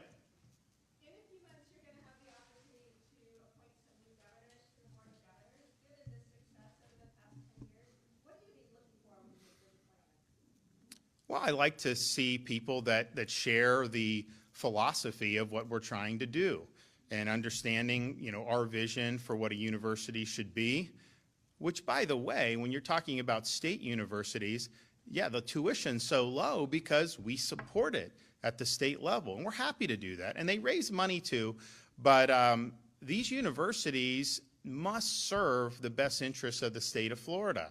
And those interests and those policies are determined through our electoral process. And so, when I was running, particularly for re-election, I was very clear on what I thought of, the trend towards, ideology and wokeness. I said, no, Florida state where woke goes to die. So everyone knew where I stood on that. We went to the voters and we obviously won very significantly. So just understanding our vision and being willing to implement that vision, which honestly, the vast majority of people, when our universities were making sure that the Hamas stuff wasn't intruding or that there weren't the riots or any of the disturbances, that's like 90% of the public doesn't want to see that stuff on college campuses. It isn't like, we're just kind of doing this willy-nilly. Most people understand focusing on the things that really matter. And look, some of it is, there are certain things you should be learning at a university that like James Madison was studying when he was at Princeton back in the 1700s. But then there's other things, and Dr. Landry mentioned, I remember when NVIDIA gave the supercomputer, NVIDIA is a lot more wealthy of a company today than it was when they gave it. They were successful, but they've done. So you now have, what irons are in the fire in terms of artificial intelligence. And you hear different views on, some people say it's going to, be the end all be all. Some people say it's more of a bubble. Some people say this. But one of the things I think we just have to be mindful of is the ability to make sure that the education programs, and some of that will be primary and secondary, some will be state colleges, some of it will be here at universities, that we're nimble enough to be relevant to some of those changes. I was talking to someone that's pretty knowledgeable, and I was like, this AI, is because the equity market has been fueled by this, right? And a lot of people say when it goes up that much, if they're not monetizing it, could come back down. And basically he made the point, he's like, listen, how significant AI is going to be is up for debate. It does do things, but then it requires more work from humans and all this stuff. So we'll see how that shakes out. But when you have a lot of attention and resources going into R&D and things like that, there could be something that comes out of AI that really isn't what anyone's thinking about that could end up being revolutionary. So we need to just be mindful of that, and we need to make sure that we're doing it. But I think the folks that we have on the Board of Governors now, so Brian Lamb has done a great job as the chairman, of the board. I don't know if he's staying on to do chairman again, but obviously I've been supportive of him. We'll be supportive of him going forward in any of his endeavors. And then we've got a lot of folks on both the BOG and on our state university boards, that have done a really good job. The same share, the same ratio. We've got a lot of talent to draw from in Florida, Russia, and some of the folks over $30 billion like Brian, who grew up in Gadsden County, where probably 90% of Floridians don't even know where Gadsden County is, right by Tallahassee. He grew up there, and now he's higher up at J.P. Morgan in New York City, and he comes back down and does this because he cares about his home state. We've got other folks who born and raised here, work here, live here, who went to these universities, now are being a part of it, and that's great too. But then we've also brought people in from other states, and some in the legislature didn't like it, but we brought subject matter experts. So like New College, Richard has people. We brought the dean of Hillsdale College, Matt Spalding. So the dean of Hillsdale, which they have a good relationship with, is on the board for Richard at New College. We've got some of the people that led the fight against some of the indoctrination on the board at New College. And so it's really been, I think, an interesting mix in terms of how this has all worked out. Yes, ma'am. What is that? Okay. Oh, cool. Okay. Okay.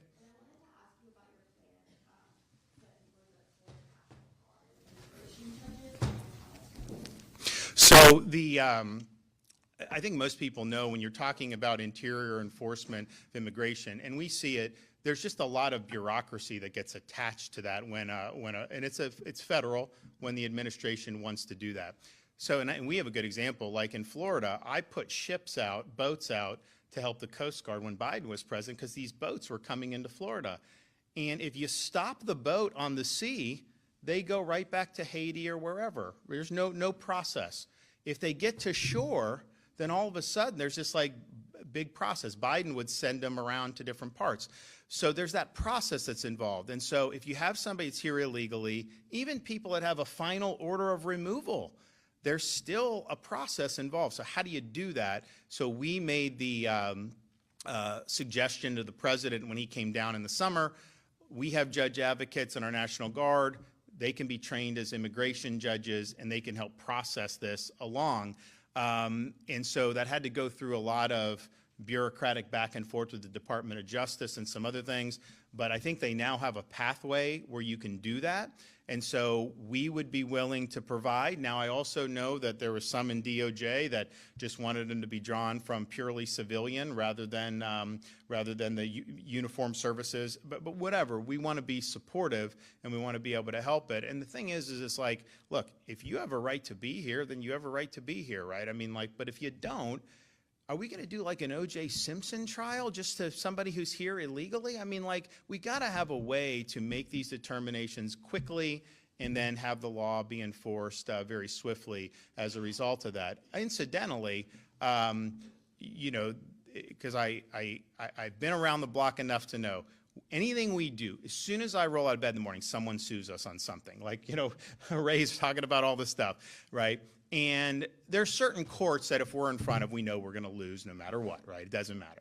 And then, but then we know we'll win on appeal most likely because we actually, when we look to do stuff, you know, we're not just flying off the seat of their pants. We actually think through how do you make it stick, and we understand there's a give and take on some of this stuff. And so that typically happens. We could lose in district court, win on appeal. That sometimes at the state level it goes all the way to the Florida Supreme Court. I think our record there is very strong overall. Very strong on the 11th Circuit too. So on the Alligator Alcatraz, they sued, and we had a judge. We knew we were going to lose. And the judge said that the state couldn't do that, even though it's a state airport. You know, the feds aren't involved in running it. They just come take them and then send them back to their home country. That you needed to do an environmental impact statement because, you know, it's basically a federal function. That's not what the law says. So we went to the 11th Circuit. The 11th Circuit. Governor Ron DeSantis taking questions, talking about immigration enforcement here in the state of Florida right now. We've got to take a break right here on Fox Local, but we'll be right back after this.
Maybe it's technically DHS, but it's one of the civilian agencies. Welcome back into Fox 35 News Plus. I'm Garrett Weimer. Thanks for joining us on this Monday afternoon.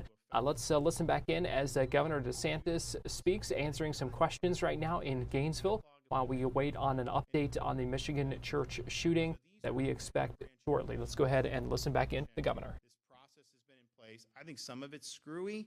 I mean, just think about it. How does it make sense that you can have a president from 2021 to January 2025 open the border, let people in, 10 million people, whatever, fly them all around the country.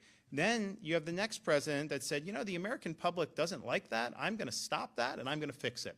And that president comes in, and to fix it, it's like you got to go through every lawsuit every single day. And so it's a one-way ratchet. They can let in, and then they want to make it so that it's hard to repatriate. And if that happens, then you can have that border be secure, which, you know, they've done a good job of doing, but it's just going to continue to be an issue. So I think it's important that the laws are enforced. And I can tell you in Florida, I mean, they'll do these, you know, like Grady Judd, the sheriff in Polk County, great guy. He does these big busts of these child predators, and like a third of them are illegal aliens.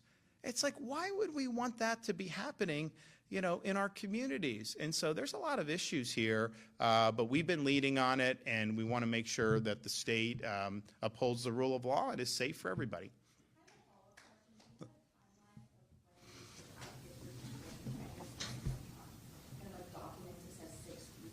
So yeah, so basically, the initial training was not very quick. Let's just put it that way. And our position was like, listen, you know, we got to get going.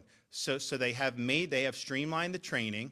I don't know exactly how long, whether that number's right, but I do know it's weeks and not months. And people are going to have an opportunity to go through the pipeline and get smart on this stuff, and then go from there. Yes, sir.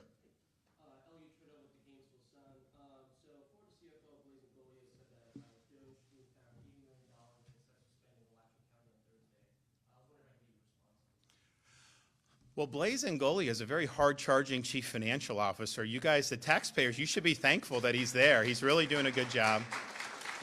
And, you know, the reality is just, and this is not unique to Alachua County, although I will say, you know, as local governments go, you know, yours is a little interesting compared. It is what it is, you know. It's just you can kind of tell what the dynamics of play.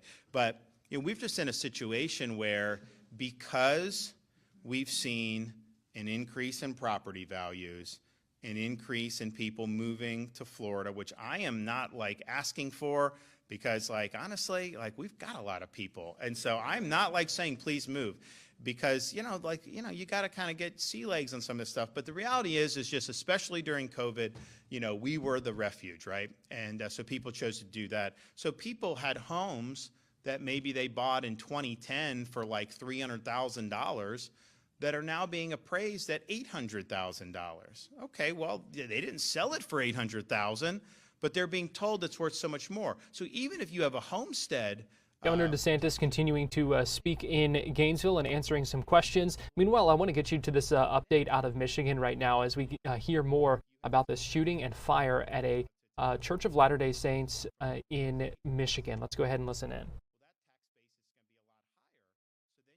Reuben Coleman, Sheriff Chris Swanson, Genesee County Sheriff, and Chief William Rennie, Grand Blanc Township Police Department. Thank you. I'm here as governor to bring the full support of the entire state of Michigan to this community. I want to thank all of our local law enforcement, state police, federal agents for their swift response. I want to thank local fire and EMS and medical providers for saving lives and caring for those who are still fighting for their lives in the hospital. And thank the incredible Department of Natural Resources Conservation Officer and the local Grand Blanc officer for their brave actions to take down the shooter and their quick response. I think we can see the best of public service in all of these individuals. As I said, I'm here as the governor, but I'm also here as a fellow Michigander whose heart is breaking by another mass shooting in a place that is supposed to be defined by togetherness and a close-knit community here in Grand Blanc. As a state, we know the pain of this too well. We've seen gun violence in our schools, stores, parades, festivals, and our houses of worship. These are places that we go to feel connected, to feel safe, to be together. But today, this place has been shattered by bullets and broken glass. And this might be a familiar pain, but it hurts all the same. Every time. We cannot keep living our lives like this. I know that this community is reeling right now, and I want you to know that the state of Michigan has your back. Your grief is our grief. I ordered flags lowered statewide, and I spoke with President Trump yesterday, who wanted to share his condolences. We will be here every step of the way and coordinate a full response with our local and federal partners. Folks here at the township, at every level, have been working closely together. If there's one thing I know about Michiganders, it's that we get through hard things together, and that's who we are. That's how the good people here at the Grand Blanc Church of Jesus Christ of Latter-day Saints live their lives. They worship together, they sing together, and they serve together. And that's why I was so proud to see powerful statements from interfaith leaders across Michigan denouncing this attack on a house of worship. They grieved for this congregation as though it was their own. They spoke with one voice for the basic principle that we all believe in, that you should be able to pray in peace in our state, no matter who you are. I know that in the hours and days ahead, we will see the best of Michigan. We will see neighbors being neighborly, checking in with a call, bringing over some food, or offering a hug. We'll see medical providers work hard to save lives and treat those in need, with scars both seen and unseen. We will see this congregation unite and rally together like never before and continue worshiping together, singing together, and serving together. Because that's who Michiganders are. We will stay in close contact and continue to work together. Now, like everyone I know, we have lots of questions. How could this happen? What created this moment? Why? And that's motivated by a genuine motivation to understand, to learn, to prevent in the future. But I want to caution everyone. While we are working hard, while the good men and women who are working hard are doing so with due diligence at this juncture, speculation is unhelpful and it can be downright dangerous. So just ask that people lower the temperature of rhetoric. Keep your loved ones close and keep this community close to your hearts. Let's keep doing the work together. Let's be kind and let's love our neighbors. Thank you, and now I'd like to introduce the head of the Michigan State Police, Colonel James Grady.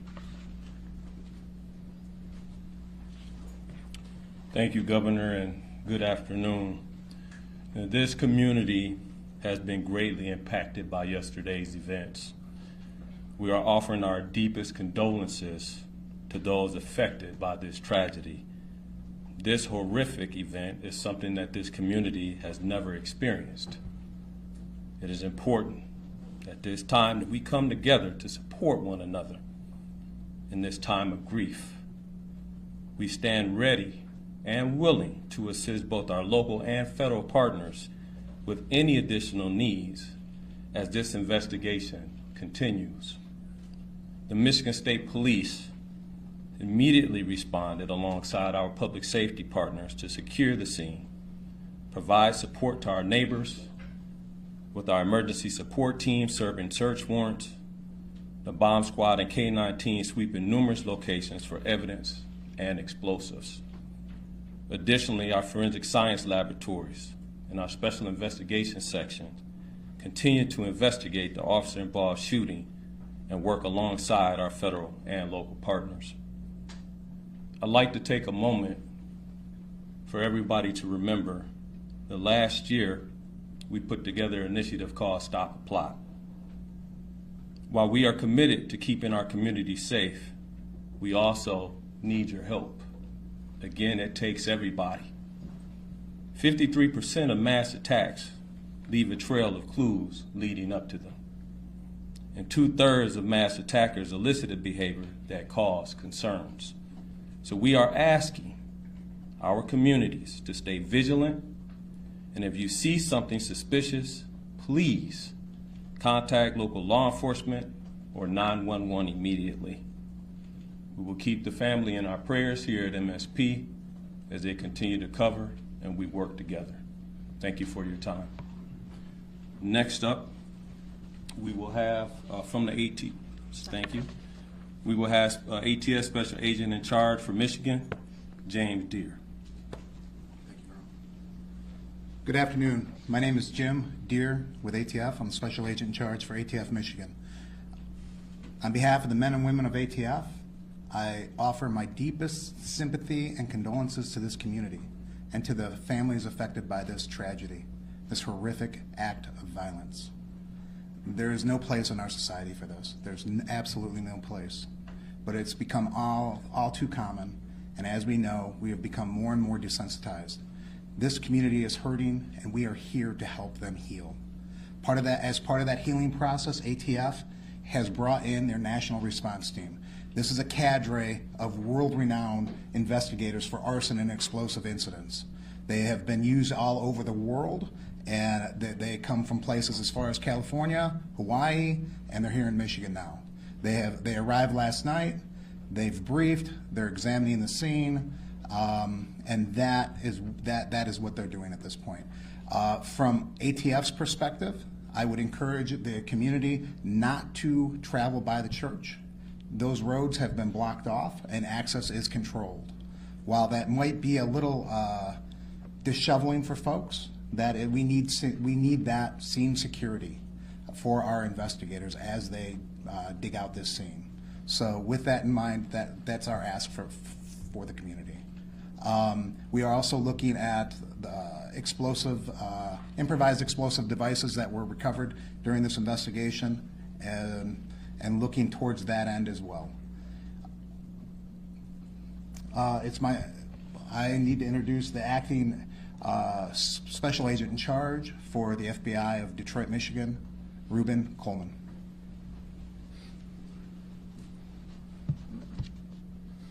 My name is Reuben Coleman. I'm acting Special Agent in Charge of FBI Detroit Field Office, which represents the entire state.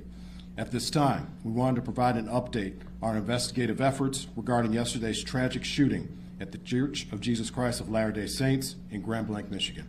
First, I want to express my gratitude for all the cross-agency collaboration between our federal, state, and local partners. Their support has been outstanding and critical to this investigation. We are in lockstep with our partners as we continue to work through this. As I mentioned yesterday, the FBI is investigating this as an act of targeted violence, and we are continuing to work to determine a motive. In the past 24 hours, our investigative squads and specialty teams have been out all night, exhausting leads, some of which have been coming in from the public via tips. Our special agents, victim specialists, child advocate forensic interviewers, and local partners have interviewed over 100 victims and witnesses to date and are continuing to interview individuals as we speak. Our Evidence Response Team, or ERT, which is a specialized team of special agents, intelligence analysts, and professional staff, are trained to process crime scenes and collect evidence. They were out all night and continue processing the scene as we speak. Our field office has stood up national equities for support. We are engaging with our Behavioral Analyst Unit, or BAU, and have received support from our Quantico Labs Division to analyze evidence collected to date. We received assistance from our FBI field offices across the country to support this case and follow down leads. While our focus is on this investigation, we want to continue to keep the victims and their families in our thoughts as they navigate through this incredibly difficult time. Please continue to reach out to the FBI via 1-800-CALL-FBI or submit tips at tips.fbi.gov. Thank you. Chief.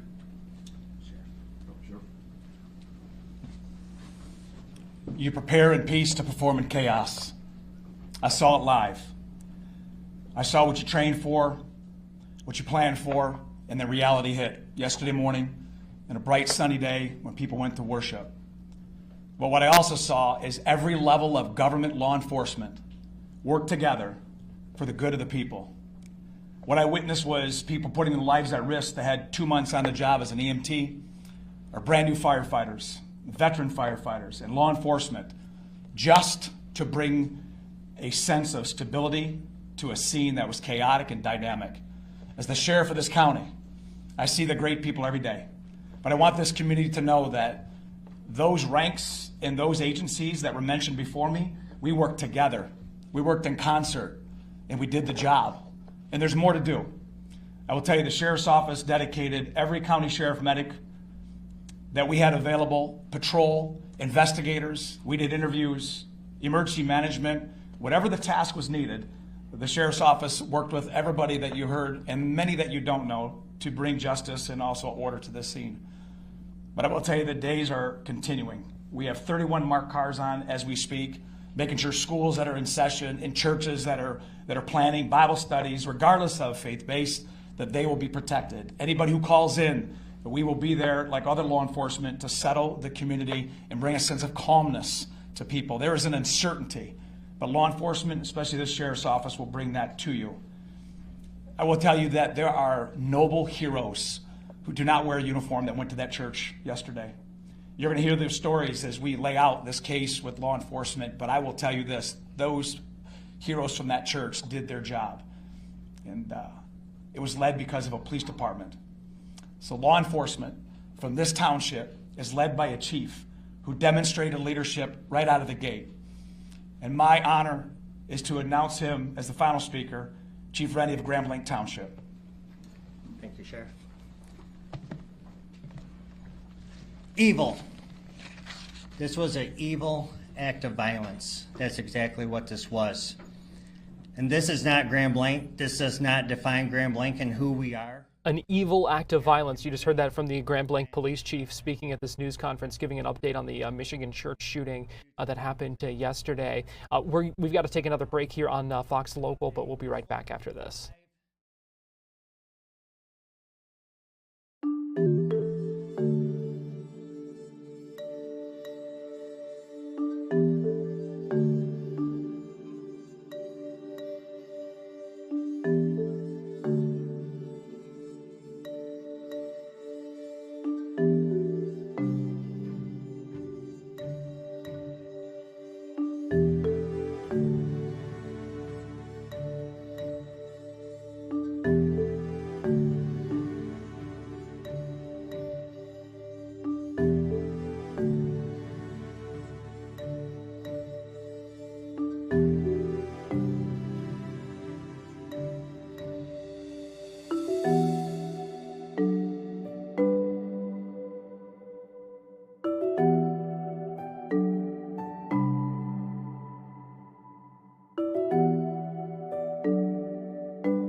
Welcome back into Fox 35 News Plus. We are hearing from, this is the FBI acting special agent in charge, who we know they are investigating this attack as targeted violence, 5 people dead, 8 injured in connection with the shooting and fire at a Michigan Mormon church yesterday. Let's go ahead and listen back in as this briefing continues. Why they were arrested and what their intentions were? Yes, Chief. Yes, I could speak on that. Yes, there was an incident out there. We are still in the process of investigating that incident, whether or not it's related or not. I could tell you that we do have a 21-year-old person in custody for that incident right now. Does the suspect have any prior criminal history or known contact with law enforcement? Are you talking about the suspect from yesterday or today? The suspect from yesterday. The suspect from yesterday has been arrested by law enforcement in the past. And the 5 dead, does that include the suspect or is that another? The 5 dead includes the suspect. Can you give any details on what those prior arrests were? Burglary and OWI. What agencies? Genesee County? That I can't give you 100%. What do we know? Terry. No, so I just wanted to clarify, no more victims. You searched the church and... We have not completed search in the church, but as we know, everyone has been accounted for.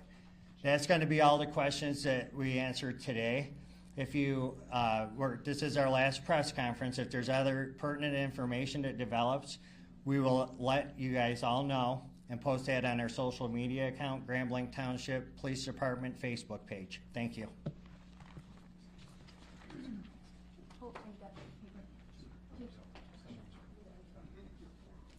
Sorry.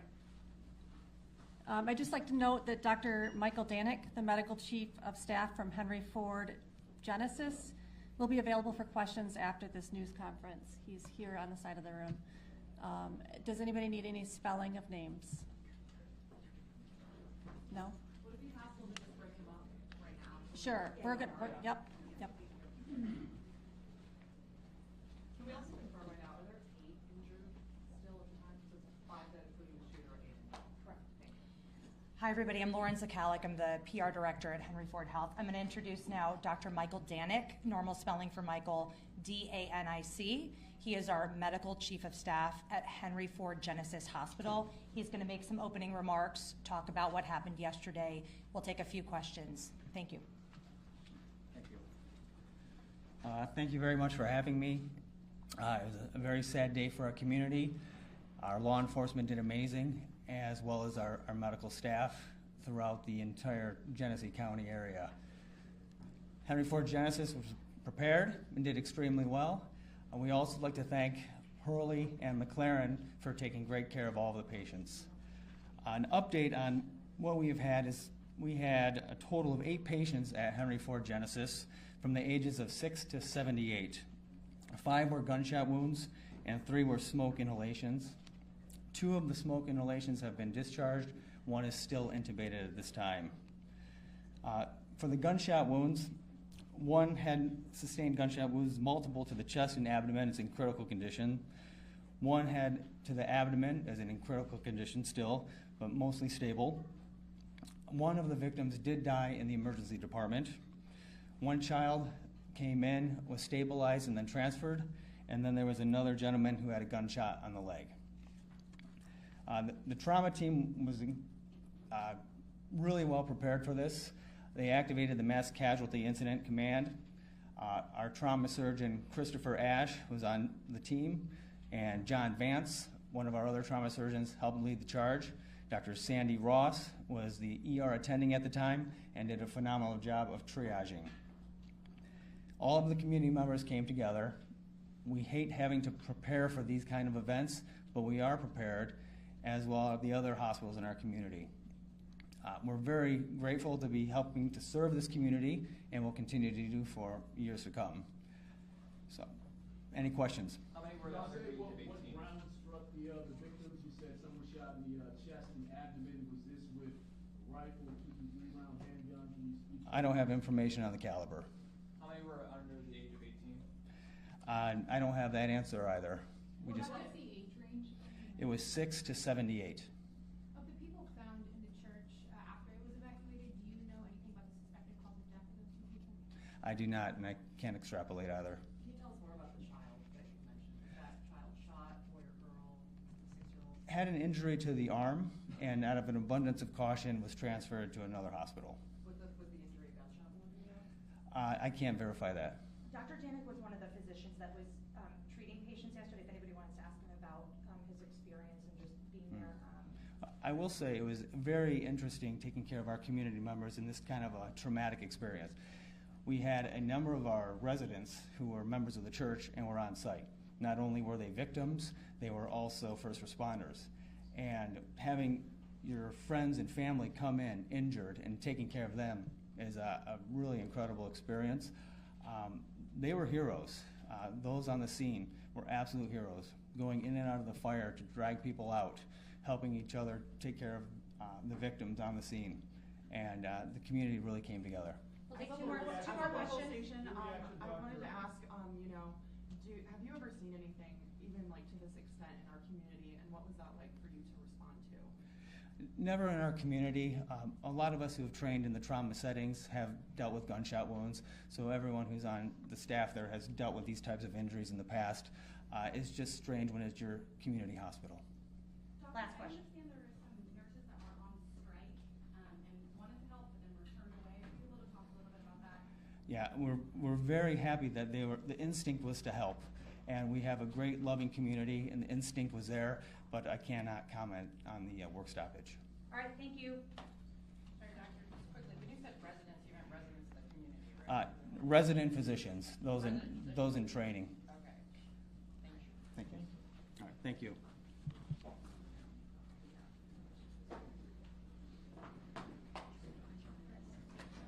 That news conference in Grand Blanc wrapping up, where we did get an update. 5 people killed, 8 others injured, and the age range of some of those victims who were injured that we just got from the hospital officials saying they ranged from ages 6 to 78.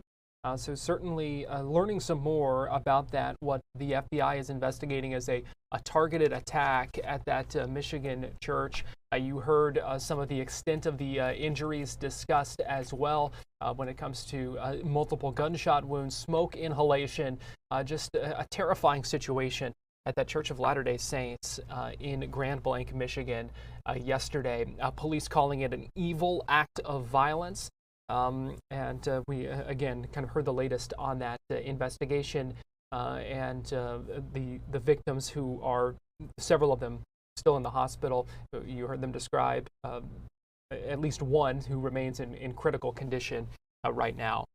We are going to take a quick break here on Fox 35 News Plus, but we will be right back at the top of the hour. And when we do, we'll be joined by Congressman Randy Fine, who is joining us to talk about the looming government shutdown, time running out on a budget deal, or a spending deal, I should say, in Washington, D.C., where that deadline is just a couple days away. So keep it right here on Fox Local. We'll be right back after that.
You're watching Fox 35 News Plus, streaming on Fox Local. Welcome back into Fox 35 News Plus. Give you a live look at the U.S. Capitol in Washington, D.C., where we know a deadline is coming ever closer to a potential government shutdown. Leaders have until midnight tomorrow night, so that when the calendar flips to October 1st, essentially, if there is not a spending deal in place, we will see a government shutdown. Joining us live now to talk about where things stand and give his thoughts on this situation is Congressman Randy Fine, Republican representing Florida's 6th Congressional District. And Congressman Fine, good to see you. We appreciate you joining us this afternoon here on Fox 35 News Plus. Thanks for having me. We're waiting to see what's going to happen, whether the Democrats are going to shut down the government. Well, we do know that some of the congressional leaders are expected to meet with the president this afternoon. What do you expect to come from that, if anything? Look, it's up to the Democrats. We did our job week before last. The Republicans passed a 7-week extension so that we could finish the spending bills in a bipartisan way to make sure we ended up in the right place. Democrats voted to shut down the government. So we've done our job. And now really the question is, are Senate Democrats going to follow House Democrats' lead and shut the government down? Or will they vote for this nonpartisan 7-week extension so that we can finish the work of the people? It's up to them. We know that this, looking ahead to this meeting this afternoon between the president and congressional leaders, we know there was a meeting scheduled for last week that was canceled. The president saying that basically because of the position of the Democrats, they expected it to be kind of a waste of time. Do you think the meeting today will be any different? No, I mean, look, Democrats have said if we will not give free health insurance to illegal immigrants, they'll shut down the government. They're willing to, by the way, people need to understand this. If the Democrats shut down the government, people will not be able to buy flood insurance in the middle of hurricane season. But they have said free health care for illegal immigrants at the cost of $1.5 trillion in new debt is so important to them, they're willing to shut down the government for actual Americans. It's up to them whether we do the Schumer shutdown or not. We've done our job. One of the things we've heard from Democrats, one of the concerns that they've raised is concern about health care costs and the potential increase in those premiums for millions of people if the ACA subsidies expire. Are you concerned about the impact of what people might be paying if those are allowed to expire? Well, by the way, that's not true. There's no discussion about ACA premiums expiring. What Democrats want to do is to state that we are back in COVID and we're back in this COVID crisis and pandemic. So we need to put COVID era standards back in place. These are not things that were created when Obamacare was created. So that's a lie. There's actually no debate right now about whether to get rid of Obamacare credits. There's a debate that Democrats want us to state we're back in COVID. We need to return to COVID policies. Talk to me, you touched on it a minute ago, and that was the impact on Florida. Talk to me about what your concern is if there is a government shutdown, and specifically for your constituents and folks here in Florida, of what the impact would be. Well, look, the one that I really focus on, because I think it matters to Floridians, is we are in the middle of the highest part of hurricane season, the last 2 weeks of September, the first 2 weeks of October. And if Democrats shut down the government tomorrow, people will not be able to buy and they will not be able to renew their federal flood insurance, which is really the only flood insurance you can buy. And they're willing to do that because they want illegal immigrants to get health care insurance. You can look at the bill that they voted on. You can look at their plan. The crux of their plan is illegals deserve free health care paid for by Americans. If they're willing to shut down the government to fight for illegals, I don't know why they don't care about Americans, but that's a question they'll have to answer. Congressman Fine, I think there are some people who kind of watch the debate on Capitol Hill and see a lot of finger pointing. And not a whole lot of necessarily working to get the job done and prevent a shutdown here in 2 days. What would you say to people who are frustrated by this process? I think I'd tell them to vote Republican. 2 weeks ago, we passed a short-term 7-week extension to get us through to November 21st so we can finish the budget in a bipartisan way. There's nothing political in that extension. There's no partisan riders. There's nothing that Democrats should find offensive. Democrats have said, no, no, no. If you won't give illegal immigrants back their free health insurance, we're going to shut the government down. And so that's their choice. Do we have this bipartisan vehicle to negotiate for the next 7 weeks? They can still try to get all their crazy ideas, or are they going to shut down the government? I think we're seeing Democrats so determined to just fight Donald Trump on everything that the same Democrats who dozens of times have voted to allow continuing resolutions all of a sudden aren't willing to do it. What do you think happens here? We saw Democratic leadership the last time, kind of face some criticism for essentially caving in this. What do you think is going to happen here? Do you think they're going to cave to pressure to avoid a government shutdown, or do you think we're going to see a shutdown realistically? Well, I think they're going to have to make a choice. Do they follow the will of 80, 90% of Americans who want good government, or do they cower to the radical left that just wants to fight with Donald Trump? That's really all it is. And it's up to them.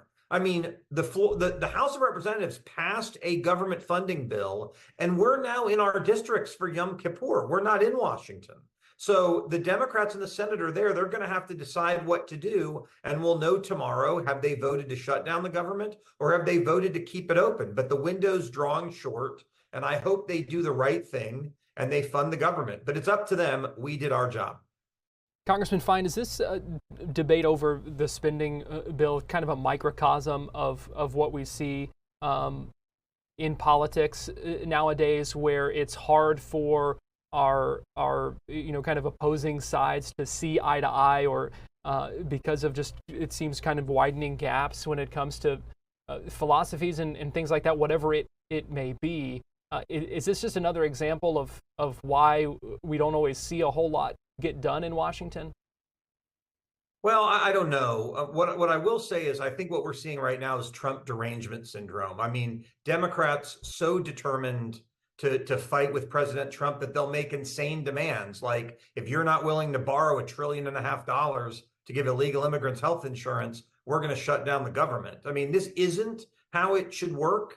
Democrats should continue the government for 7 weeks so we can figure out and get the budget done and fight it out in front of the American people. But again, if Democrats want to shut down the government, that's going to be on them. But I think it's just a continuation of this obsession, this unhealthy obsession with Donald Trump, who Americans overwhelmingly voted for last year. But they just don't. Elections only seem to have consequences when Democrats win. The bottom line is we should be working together to keep the government open. Republicans did our job. Now Democrats need to decide, are they going to shut down the government or not?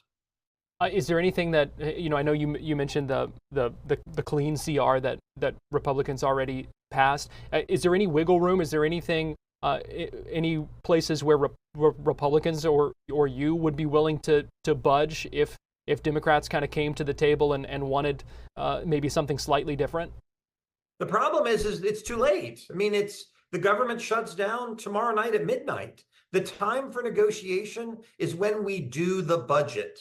This is just an extension. It's like getting an extra couple days to get your term paper done. You don't try to renegotiate the syllabus. The time for those negotiations are between now and November 21st as we try to pass a budget. We'll still need Democratic votes in the Senate to pass that budget. So no, I don't think there's time now. The Democrats have to decide, are they going to shut down the government so that they can get illegal immigrants free insurance? I mean, that is their demand, free insurance for illegal immigrants. That to me is a non-starter in Florida.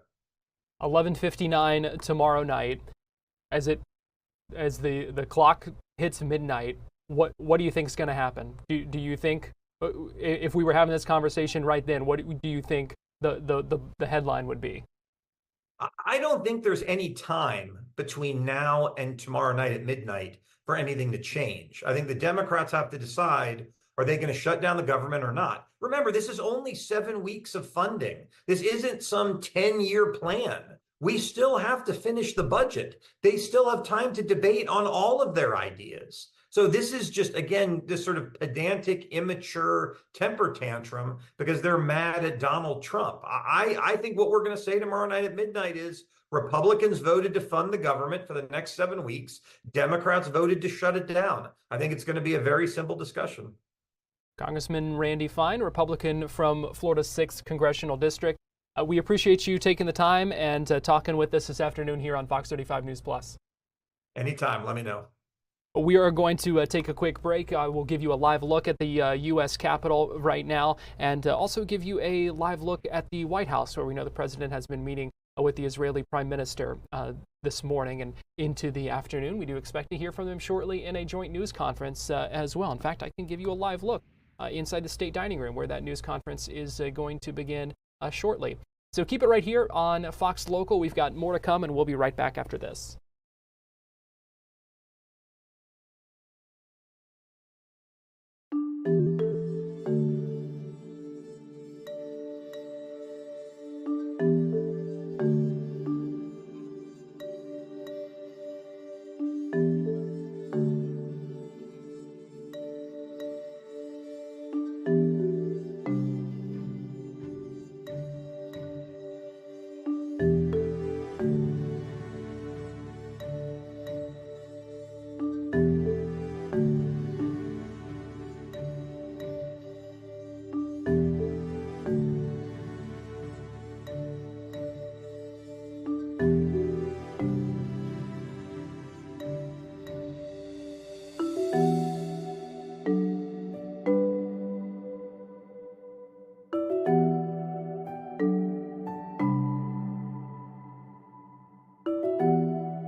You're watching Fox 35 News Plus, streaming on Fox Local. Well, welcome back into Fox 35 News Plus. Give you a live look inside the State Dining Room in the White House, where we expect President Donald Trump and Israeli Prime Minister Benjamin Netanyahu to hold a joint news conference here any minute now, scheduled for 1:15. We know that they had a busy day, though, ahead of them. We brought you the arrival of Benjamin Netanyahu to the White House. We brought you that live earlier today. That was a few minutes later than anticipated, but they also had meetings after that, a lunch together after that as well. So unclear what the timing might be for this. Obviously, still a lot of milling about, a little bit of setup going on. So we do expect this shortly. We will try to bring this to you live in the next little bit if it does begin here shortly. We do expect to hear from them in the next little bit. Now, give me 1 second here because I also want to show you, get you inside the courtroom in Brevard County, where we do expect here shortly the trial to continue after a lunch break. We're talking about the trial of Daniel Stearns, who is charged with second-degree murder in the death of his girlfriend back in 2023. Her name was Nancy Howry. She was a mother of two. She was reported missing and then later found dead in the compound in Palm Bay. And Stearns is accused of burning and dismembering her body. There were opening arguments on Friday. First witnesses were called that day as well. Today is day 2 of this trial. We heard from several witnesses, some law enforcement experts.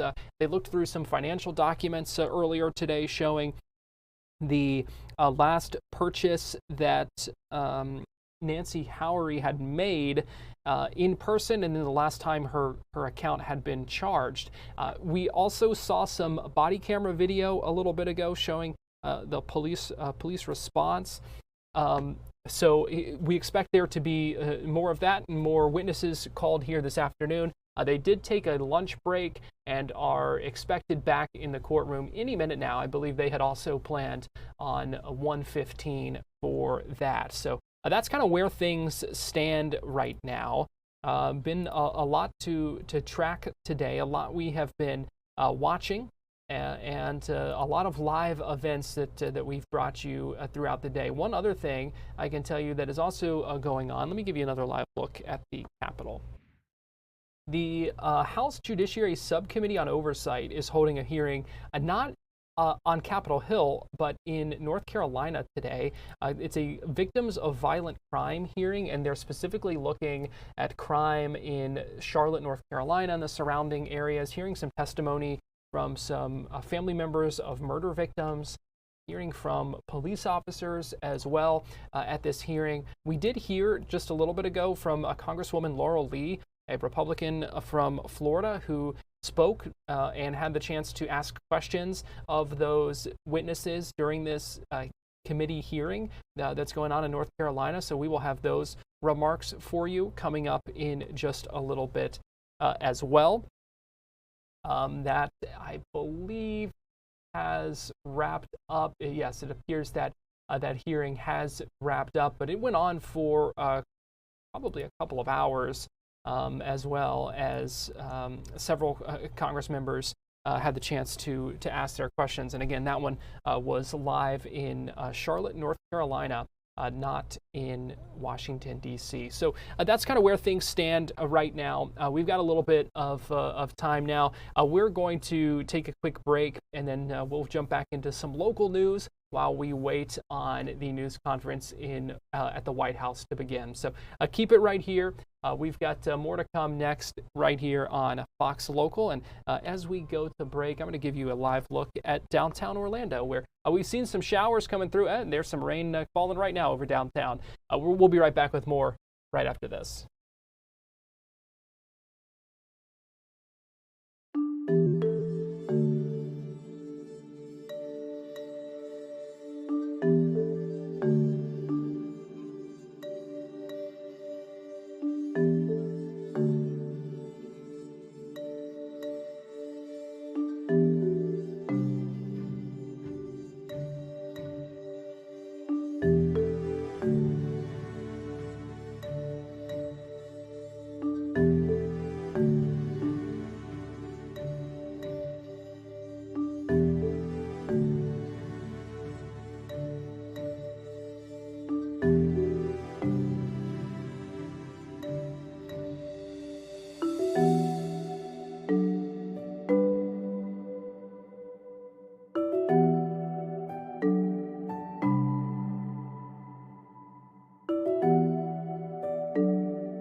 Give you a live look over downtown Orlando right now and Lake Eola. We've seen some raindrops falling. We also saw just in the last little bit heard some heavy rainfall over our station here in Lake Mary, as well in Seminole County to the north of Orlando.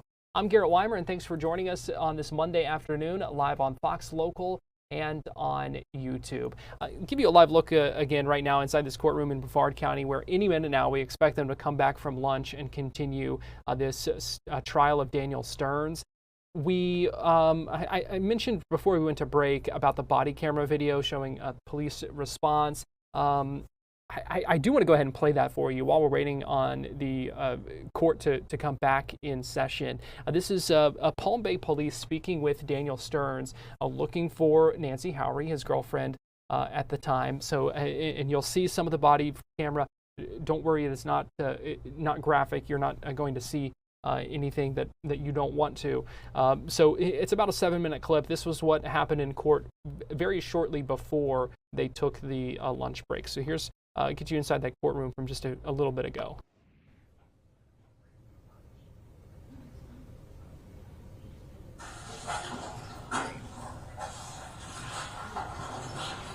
Hello. Hello. Are you Daniel? No. Does Daniel live here? Yes. You need to see him? If you can, please.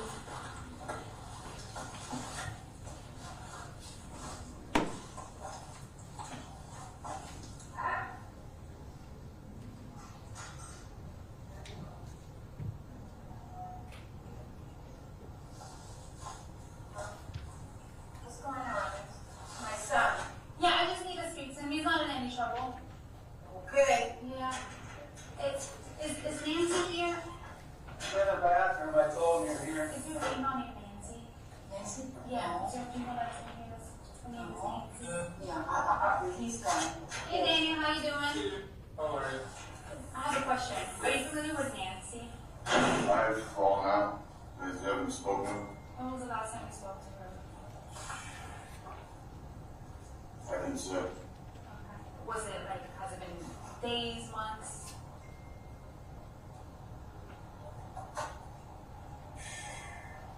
But, weeks. It's been weeks. Okay. Do you know where she might be hanging out at? Because as far as I know, she was with you, so that's why we're just asking you.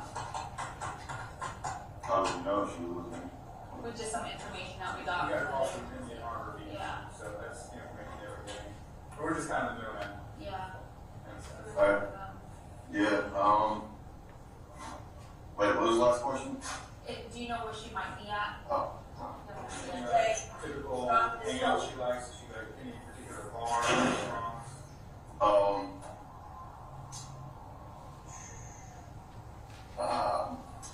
She had a friend down St. John's Parkway. Okay. I think you might be a cop. Do you know his name? St. John's. So it's broken up into two now. There's one way south on 95 at the south end of Palm Bay, and then there's also one that runs to Malabar Road. Well, I'm saying it's like not really likely, but it's like I hung out with her there with a guy there. I didn't really get his name, but Gotcha. I'm just saying his names, but it's someone she knows. Do you have her phone number? No. Okay, so you guys are not like that. You guys don't talk on the phone or anything like that. No. Okay. Do you remember like a cross street of the Heritage Parkway or? And I'm sorry, it was just a one time we hung out there, and it was just like it was someone's house. Yeah, I think it was a cop. I wasn't exactly familiar with these people. It was a barbecue, it was a party. That's the only thing I know of like around here. Just here. Is there anything beachside? Should be hanging out beachside anywhere? I'm sorry. Would she be hanging out beachside anywhere? Well, yeah, that's where she was living. Yeah. Is there any local places there that she likes to hang out? Or? All I know is that she goes to the beach. She told me she likes to hang out with Blues sometimes. Okay. Yeah. When you guys spoke weeks ago, was that through the phone or did you guys meet up somewhere? We spoke weeks ago. I mean, it's just like we fell off after that. Was that over the phone? Was it in person? Over the phone. Are you since deleted her number? Deleted her number. Yeah.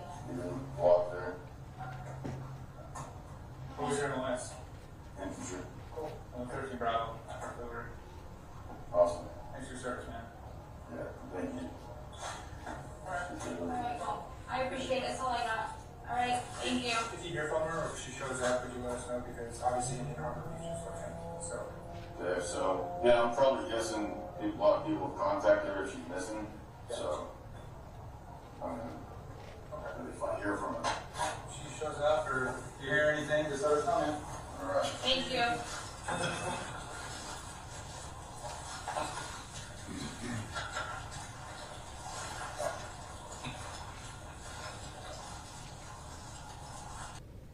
When Mr. Stearns was asked the last place he had seen Ms. Howard, he said St. John's Parkway.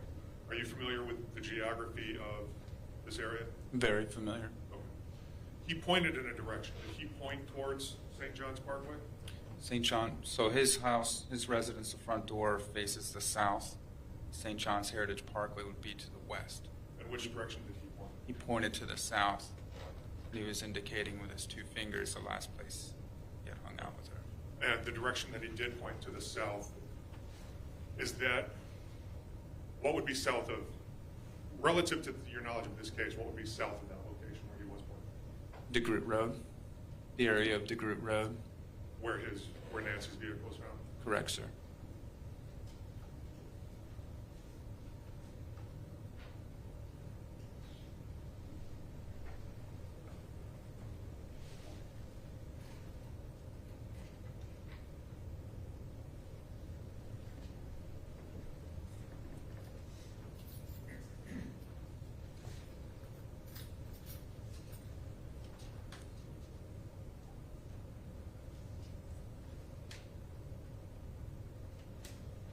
What date was it that you made contact with the defendant?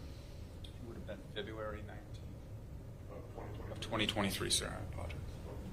So that would have been that Sunday? Yes, sir. Prior to your meeting with the defendant on February 19th, 2023, had you ever seen him before? I've seen the defendant in public. Where was it that you saw him before, February 19th, 2023? I used to exercise at Elite Fitness on Malabar Road, and I used to see him in there pretty regularly. How frequently would you see him? Pretty frequent. Okay, so you'd say he was a regular gym goer? Well, yeah, at least a few times a week. Okay. And you'd see him working out, lifting weights, exercising, all that? Yes, sir. I have no other questions. Subdivision, or is it just regular cross streets? Is what, sir? I'm sorry. Where you were in the video? It's just a neighborhood. It's not like a gated community. It's not a subdivision per se with like a wall around the neighborhood. It's just cross streets in a neighborhood. No further questions. That was a testimony in that trial earlier today. Let me give you a live look inside the courtroom right now where it by the sounds of it, it sounds as if the trial has resumed for the afternoon. We're working on getting our pool camera back to where we can see what's going on. So we will try to bring you updates and try to get you inside the courtroom there shortly in Brevard County as day 2 of the Daniel Stearns trial continues. This man accused of killing his girlfriend back in 2023. We're going to take a quick break here on Fox 35 News Plus, but we'll be right back.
Welcome back into Fox 35 News Plus. Give you a live look inside the state dining room in the White House. You see two podiums there where we expect to see President Donald Trump and Israeli Prime Minister Benjamin Netanyahu to hold a joint news conference any minute now after a morning of meetings together and a lunch as well as they discuss the ongoing war. And we are monitoring that and hope to bring that to you live here soon. Let me give you a live look right now inside the courtroom in Brevard County. I do want to just make a note that you didn't miss anything from that hearing. They were, it appears, had been going through some potentially other motions. I think the jury just now getting ready, or just a moment ago, or I'm not sure if the jury's in the courtroom right now or not. They are discussing a couple of things with this case. Daniel Stearns was just brought back into the courtroom. We do expect that trial to continue here shortly. In fact, let's go ahead and listen in. I do know the prosecuting attorney was speaking just a moment ago about a couple of things. So let's go ahead and listen in and see where things stand as we wait for day 2 of this murder trial to continue after they took a lunch break. So let's go ahead and listen in here. Is the interpreter here? Yeah. Okay. 'Cause I'll swear him in before I swear her. All right.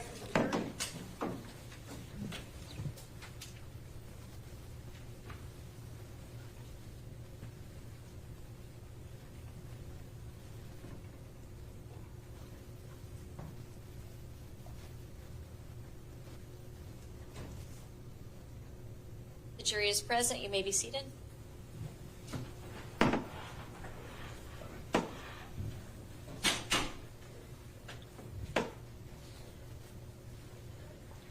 All right, members of the jury, over the lunch recess, did you follow my long list of instructions? Anything to report? All right, State, you may call your next witness. There's a state called Diana Ramos. Okay. If I may have the interpreter come forward.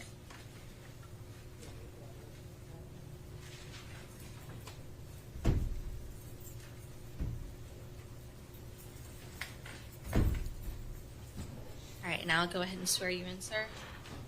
Raise your right hand. Do you solemnly swear or affirm that you will faithfully interpret from Portuguese into English and from English into Portuguese the proceedings before this court in an accurate manner to the best of your skills and knowledge? Yes, I do follow court certified Portuguese interpreter. Thank you.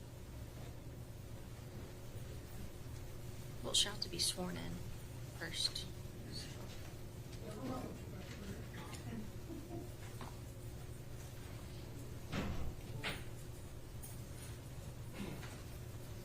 While we're doing that, Portuguese may be used during this trial. The evidence you are to consider is only that provided through the official court interpreter. Although some of you may know Portuguese, it is important that all jurors consider the same evidence. Therefore, you must accept the English interpretation. You must disregard any different meaning. If, however, during the testimony there is a question as to the accuracy of the English interpretation, you should bring this matter to my attention immediately by raising your hand. You should not ask your question or make any comment about the interpretation in the presence of the other jurors or otherwise share your question or concern with any of them. I will take steps to see if your question can be answered and any discrepancy resolved. If, however, after such efforts a discrepancy remains, I emphasize you must rely only upon the official English interpretation as provided by the court interpreter and disregard any other contrary interpretation. Madam Clerk, may swear her in. Can you raise your right hand? Do you solemnly swear or affirm that you, in the testimony that you shall give, will be the truth, the whole truth, and nothing but the truth? Yes, yes.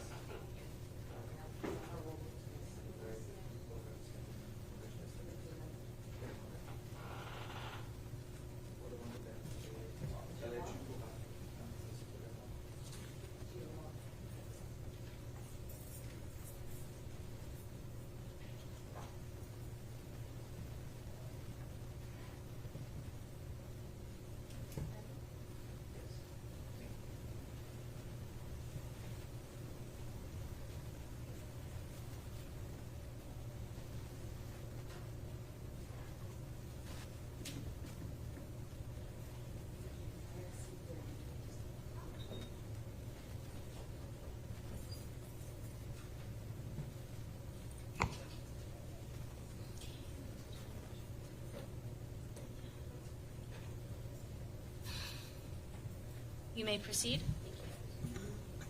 Good afternoon. Boa tarde. Good afternoon. Can you please state your name for the record? Iana Ramos. And spell your last name for the court record? IANARAMOS. I-A-N as in Nancy, A. R-A-M as in Mary, O-S. Okay. And Ms. Ramos, did you recently have a surgical medical procedure? Yes. Yes. Are you okay in recovering? Yes, I'm okay. Okay. Yes, I'm okay. Okay, thank you. Where do you live, ma'am?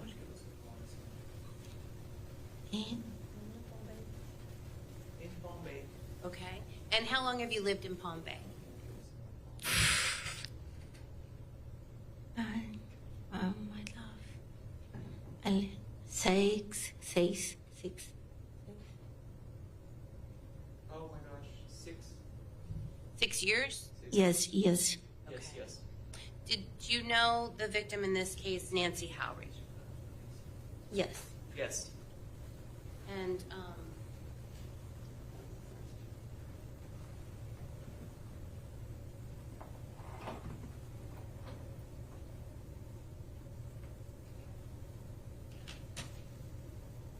do you recognize the person in stage 4? Yes. Is that your friend Nancy? Yes. Yes. And how did you first meet Nancy? In the past, I have the Brazilian store. She go there for buy the product fruits. The interpreter would like to request the witness to speak in Portuguese. Oh, okay. Miss Ramos. Eu tinha mercado brasileiro e ela ia lá para comprar comida. I had a Brazilian supermarket and she would go there to buy food. And approximately when was that? How long ago did you first meet her? Desde que eu tinha loja lá, ela ia lá comprar comida. Since I had the store there, she would go there to buy food. Right. How many years have you known her? A Nancy? Nancy? Yes. Não, desde que a gente abriu a loja. Since we opened the store. Okay. When did you open the store? Há 6 anos. 6 years ago. Okay. And so you've known her all that time. Sim. Yes. Did you and Nancy become friends and spend time outside of the store as well? Sim, porque a gente gostava muito de falar de comida baiana. Yes, because we really enjoy talking about food from Bahia. Where is Bahia? Bahia é estado do Brasil. It's a state in Brazil. No Nordeste. Okay. In the Northeast. And what kind of things did you and Nancy do when you spent time together? Acarajé, muqueca, feijoada. Acarajé, muqueca, feijoada. The interpreter would like to mention these are Brazilian dishes. Oh, okay. Did you cook things together? Yes. Yes. Eu cozinho bem. I cook very well. Okay. Now, did Nancy share personal details with you about her personal life? Sim. Yes. And back in 2023, did you know whether or not she was dating someone named Daniel? Sim. Yes. Okay. Had you ever met him in person? Pessoalmente não. Not in person. Did you ever see Nancy communicate with him via FaceTime? Telefone, FaceTime. Over the telephone, FaceTime, yes. And then did she ever show you photographs of him? Quando falava no celular com FaceTime. When she was talking to him on the phone on FaceTime. Okay. Showing defense counsel what's already in evidence in states 20. Mr. Ramos, do you recognize the person depicted in states 20? Sim. Yes. And who is that person to you? E quem que é essa pessoa? O namorado da Nancy. Nancy's boyfriend. Okay. Publishing states 20. Né?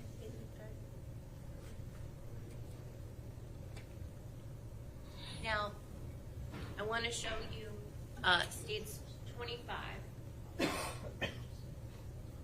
This is the calendar for the month of February 2023. I want to ask you specifically on Wednesday, the 15th, did you see Nancy on that day? Yes, dia de Valentine's. Yes, it was after Valentine's Day. Okay, and so this is the day after Valentine's Day. Foi. Yes, it was. And on that Wednesday, where did you see her? Ela foi na minha casa. She went to my house. And what is the address of your house? 346. Coral Reef Avenida, Bombay. Coral Reef.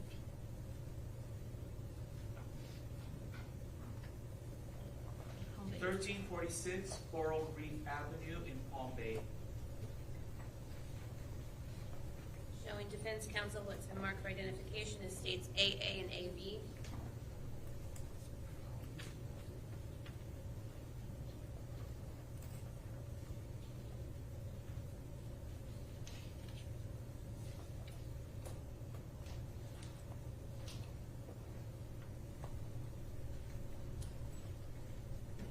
Mr. Ramos, I'm showing you states AA and AB. Do you recognize this location? It's my house. It's my house. And do these maps? Testimony continuing. We are hearing from someone on the stand who knew the victim in this case, Nancy Howery. We're going to take a break, and we'll be right back with more after this here on Fox Local and on YouTube.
You're watching Fox 35 News Plus, streaming on Fox Local.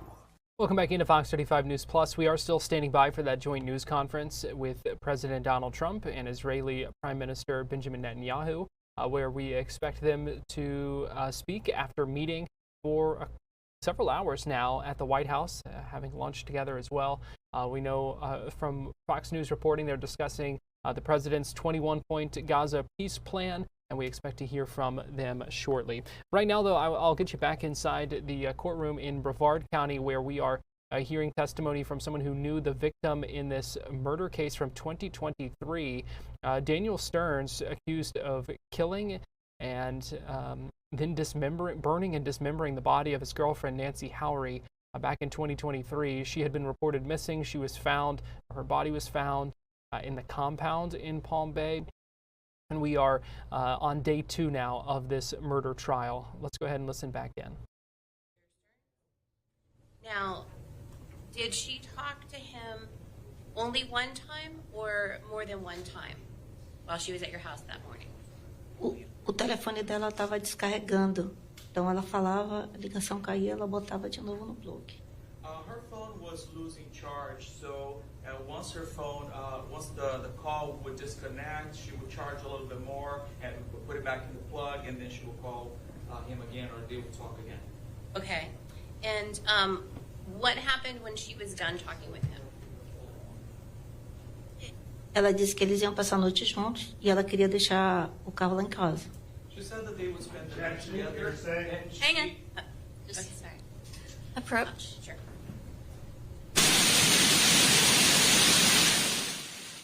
Sidebar conversation there with the judge. Again, this is a testimony from a woman who knew Nancy Howery, who was the victim in this case. She is speaking Portuguese, and that is a Portuguese translator who you saw a moment ago standing beside her and translating her testimony there. If you're just joining us, earlier today we did see some body camera video from a Palm Bay police officer who responded when Nancy Howery was missing, and he spoke with Daniel Stearns, who eventually was charged in this case. We actually played some of that body camera video for you just a little bit ago here on Fox 35 News Plus, kind of showing that interaction as they had their first interactions with that suspect and the man who is now charged with second-degree murder. You can't see him in this shot here, but he is seated at the defendant's table, which is to the right of the frame you are seeing now. The jury off to the left, and this is that conversation with the judge breaking up here, and let's go ahead and listen back in for a few more minutes.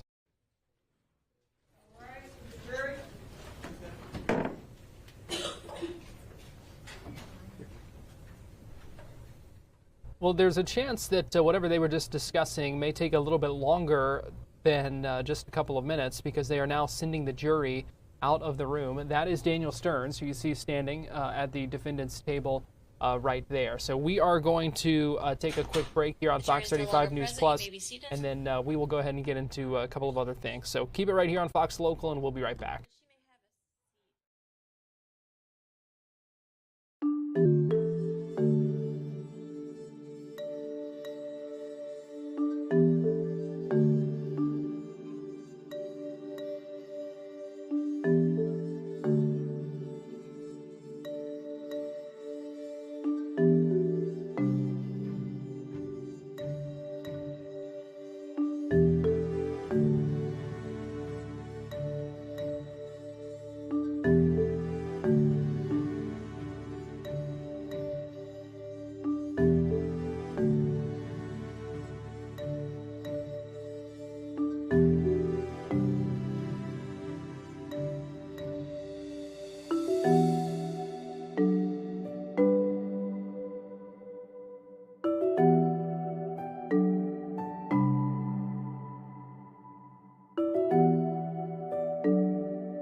watching Fox 35 News Plus, streaming on Fox Local.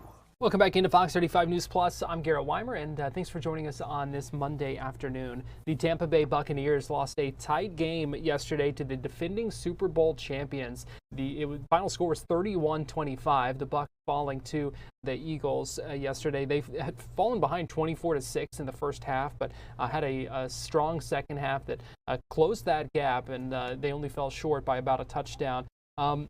Head coach Todd Bowles spoke after the game saying, "We are tough, but we need to be smarter." Here is what he had to say. You also hear from Baker Mayfield as well.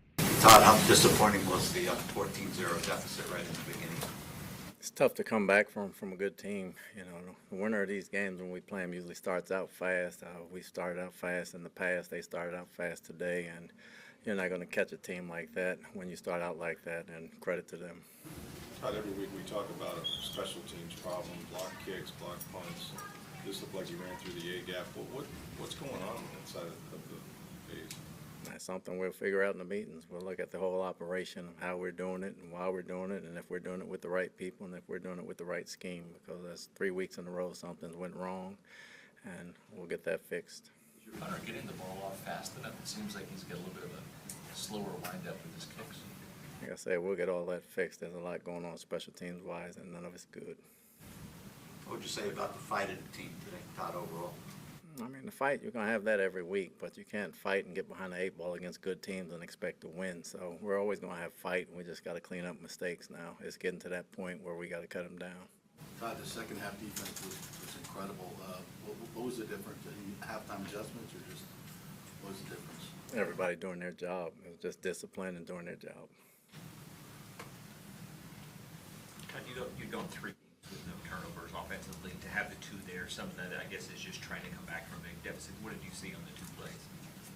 Obviously, he's got to take better care of the ball. Baker will be the first one to tell you that. And then we can't have the fumble with Bucky. And then if you had the block punt for 7 points, that's 3 turnovers. So you're not going to beat the Super Bowl champs turning the ball over 3 times.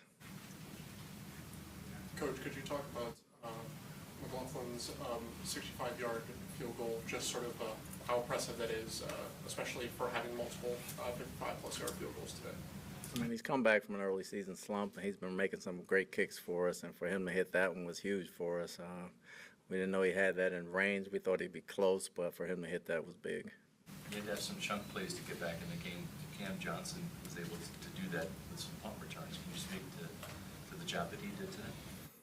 He got a big return for us in the second half. Like I said, we picked it up in the second half, but you can't get behind the 8 ball 14-0 and then expect to come back and win those type of ball games. But we did some good things. We understand that. We acknowledge that. But we're trying to win ball games here, so we got to be clean throughout. Coach, I know it's a tough game, but can you talk about Chris Godwin's return to the field after such a long comeback? I mean, it was just great to see him out there. It was to lift me up for everybody, because Chris was one of the guys everybody likes, coaches and players. For him to be out there for his first time out, not having to go through training camp and everything, well, it was huge for us. Todd, I know injuries are always going to be part of the game, but they're mounting, and it's almost like it's excessive on this team. You're wondering what's going on? I mean, we had them last year too, so I mean, like you said, it's part of the game. The next guy's got to step up, and we got guys on this team that make it for a reason, and we expect them to do their job when they go in there. Is there any verdict on Hassan Reddick's injury? Not at this time. No word on Gaines or Dean or Morrison? Not yet, no. How impressed are you with Ibuka after another great game? He does what he's been doing all along. He's doing everything he did in college. The mental part of it, Quinion's a tough corner to match up against. They had some good battles, but he makes his plays, and he continues to impress every week. Tied at 3-1 in the first quarter on all the injuries that you've sustained. How do you feel about this team right now moving forward? What have they shown you? What are some of the positives, and what do you got to work on? Like I said, number one, we're tough. We know we're tough. We're physically tough. We're mentally tough. We just got to be smarter. We got to be a smarter team, and we got to cut down on the errors. We got the first month out the way. Now those errors got to start to go down, and we can't beat ourselves. What would you say about the pass protection overall, Todd, considering you got a reshuffled offensive line? We got to block better. I mean, they had some pressure back there. They got a good defensive line, but they battled, and we'll see exactly where the problems came from. But they battled and won some. We battled and won some. We got to win more than they win. How do you feel Tristan Wirfs looked like his first game back? He was competitive. I mean, I didn't sit there and watch him the whole way through. I'll go over the tape and see how he did, but I know he's one of our best fighters. Vic, I'm sure you like the fight. You guys have been so good with the ball. Was it just, obviously you started slow with the block kick and all, but just not like you guys to turn the ball over? No, obviously, situationally, red zone, got to be careful with the ball. I just kind of slipped out of my hand. I don't know if it got tipped or what, but just extra precaution down there when we're driving down and it's a one-score game. Yeah, I mean, we fight. It's, you know, I've talked about it. We're always, you know, the standard is, you know, fight back. We don't stop fighting until the game's over, and that's the positive take out of it. But the negative is directly related to that. We talked about starting fast, and we quite obviously did the opposite today. So, got to fix that. And you can't expect to beat teams of that caliber when you start slow like that. Baker, you needed some quick scores in the second half to chip away at the deficit. You got that with the 70-plus yard touchdowns to Emeka and Bucky. Can you speak to each of those plays? Yeah. Emeka did a hell of a job just on a play-action keeper, just his concentration through the catch. Blankenship was diving for it, so whatever you want to say, distraction drill. He focused through the catch and obviously extending it for a touchdown. Then Bucky's touchdown, really unbelievable job in pass protection by those guys. Quarterback Baker Mayfield speaking after the Bucs' tough loss to the defending champion Philadelphia Eagles yesterday at the Raymond James Stadium. We're going to take a break here. We'll be back at the top of the hour with Florida Live.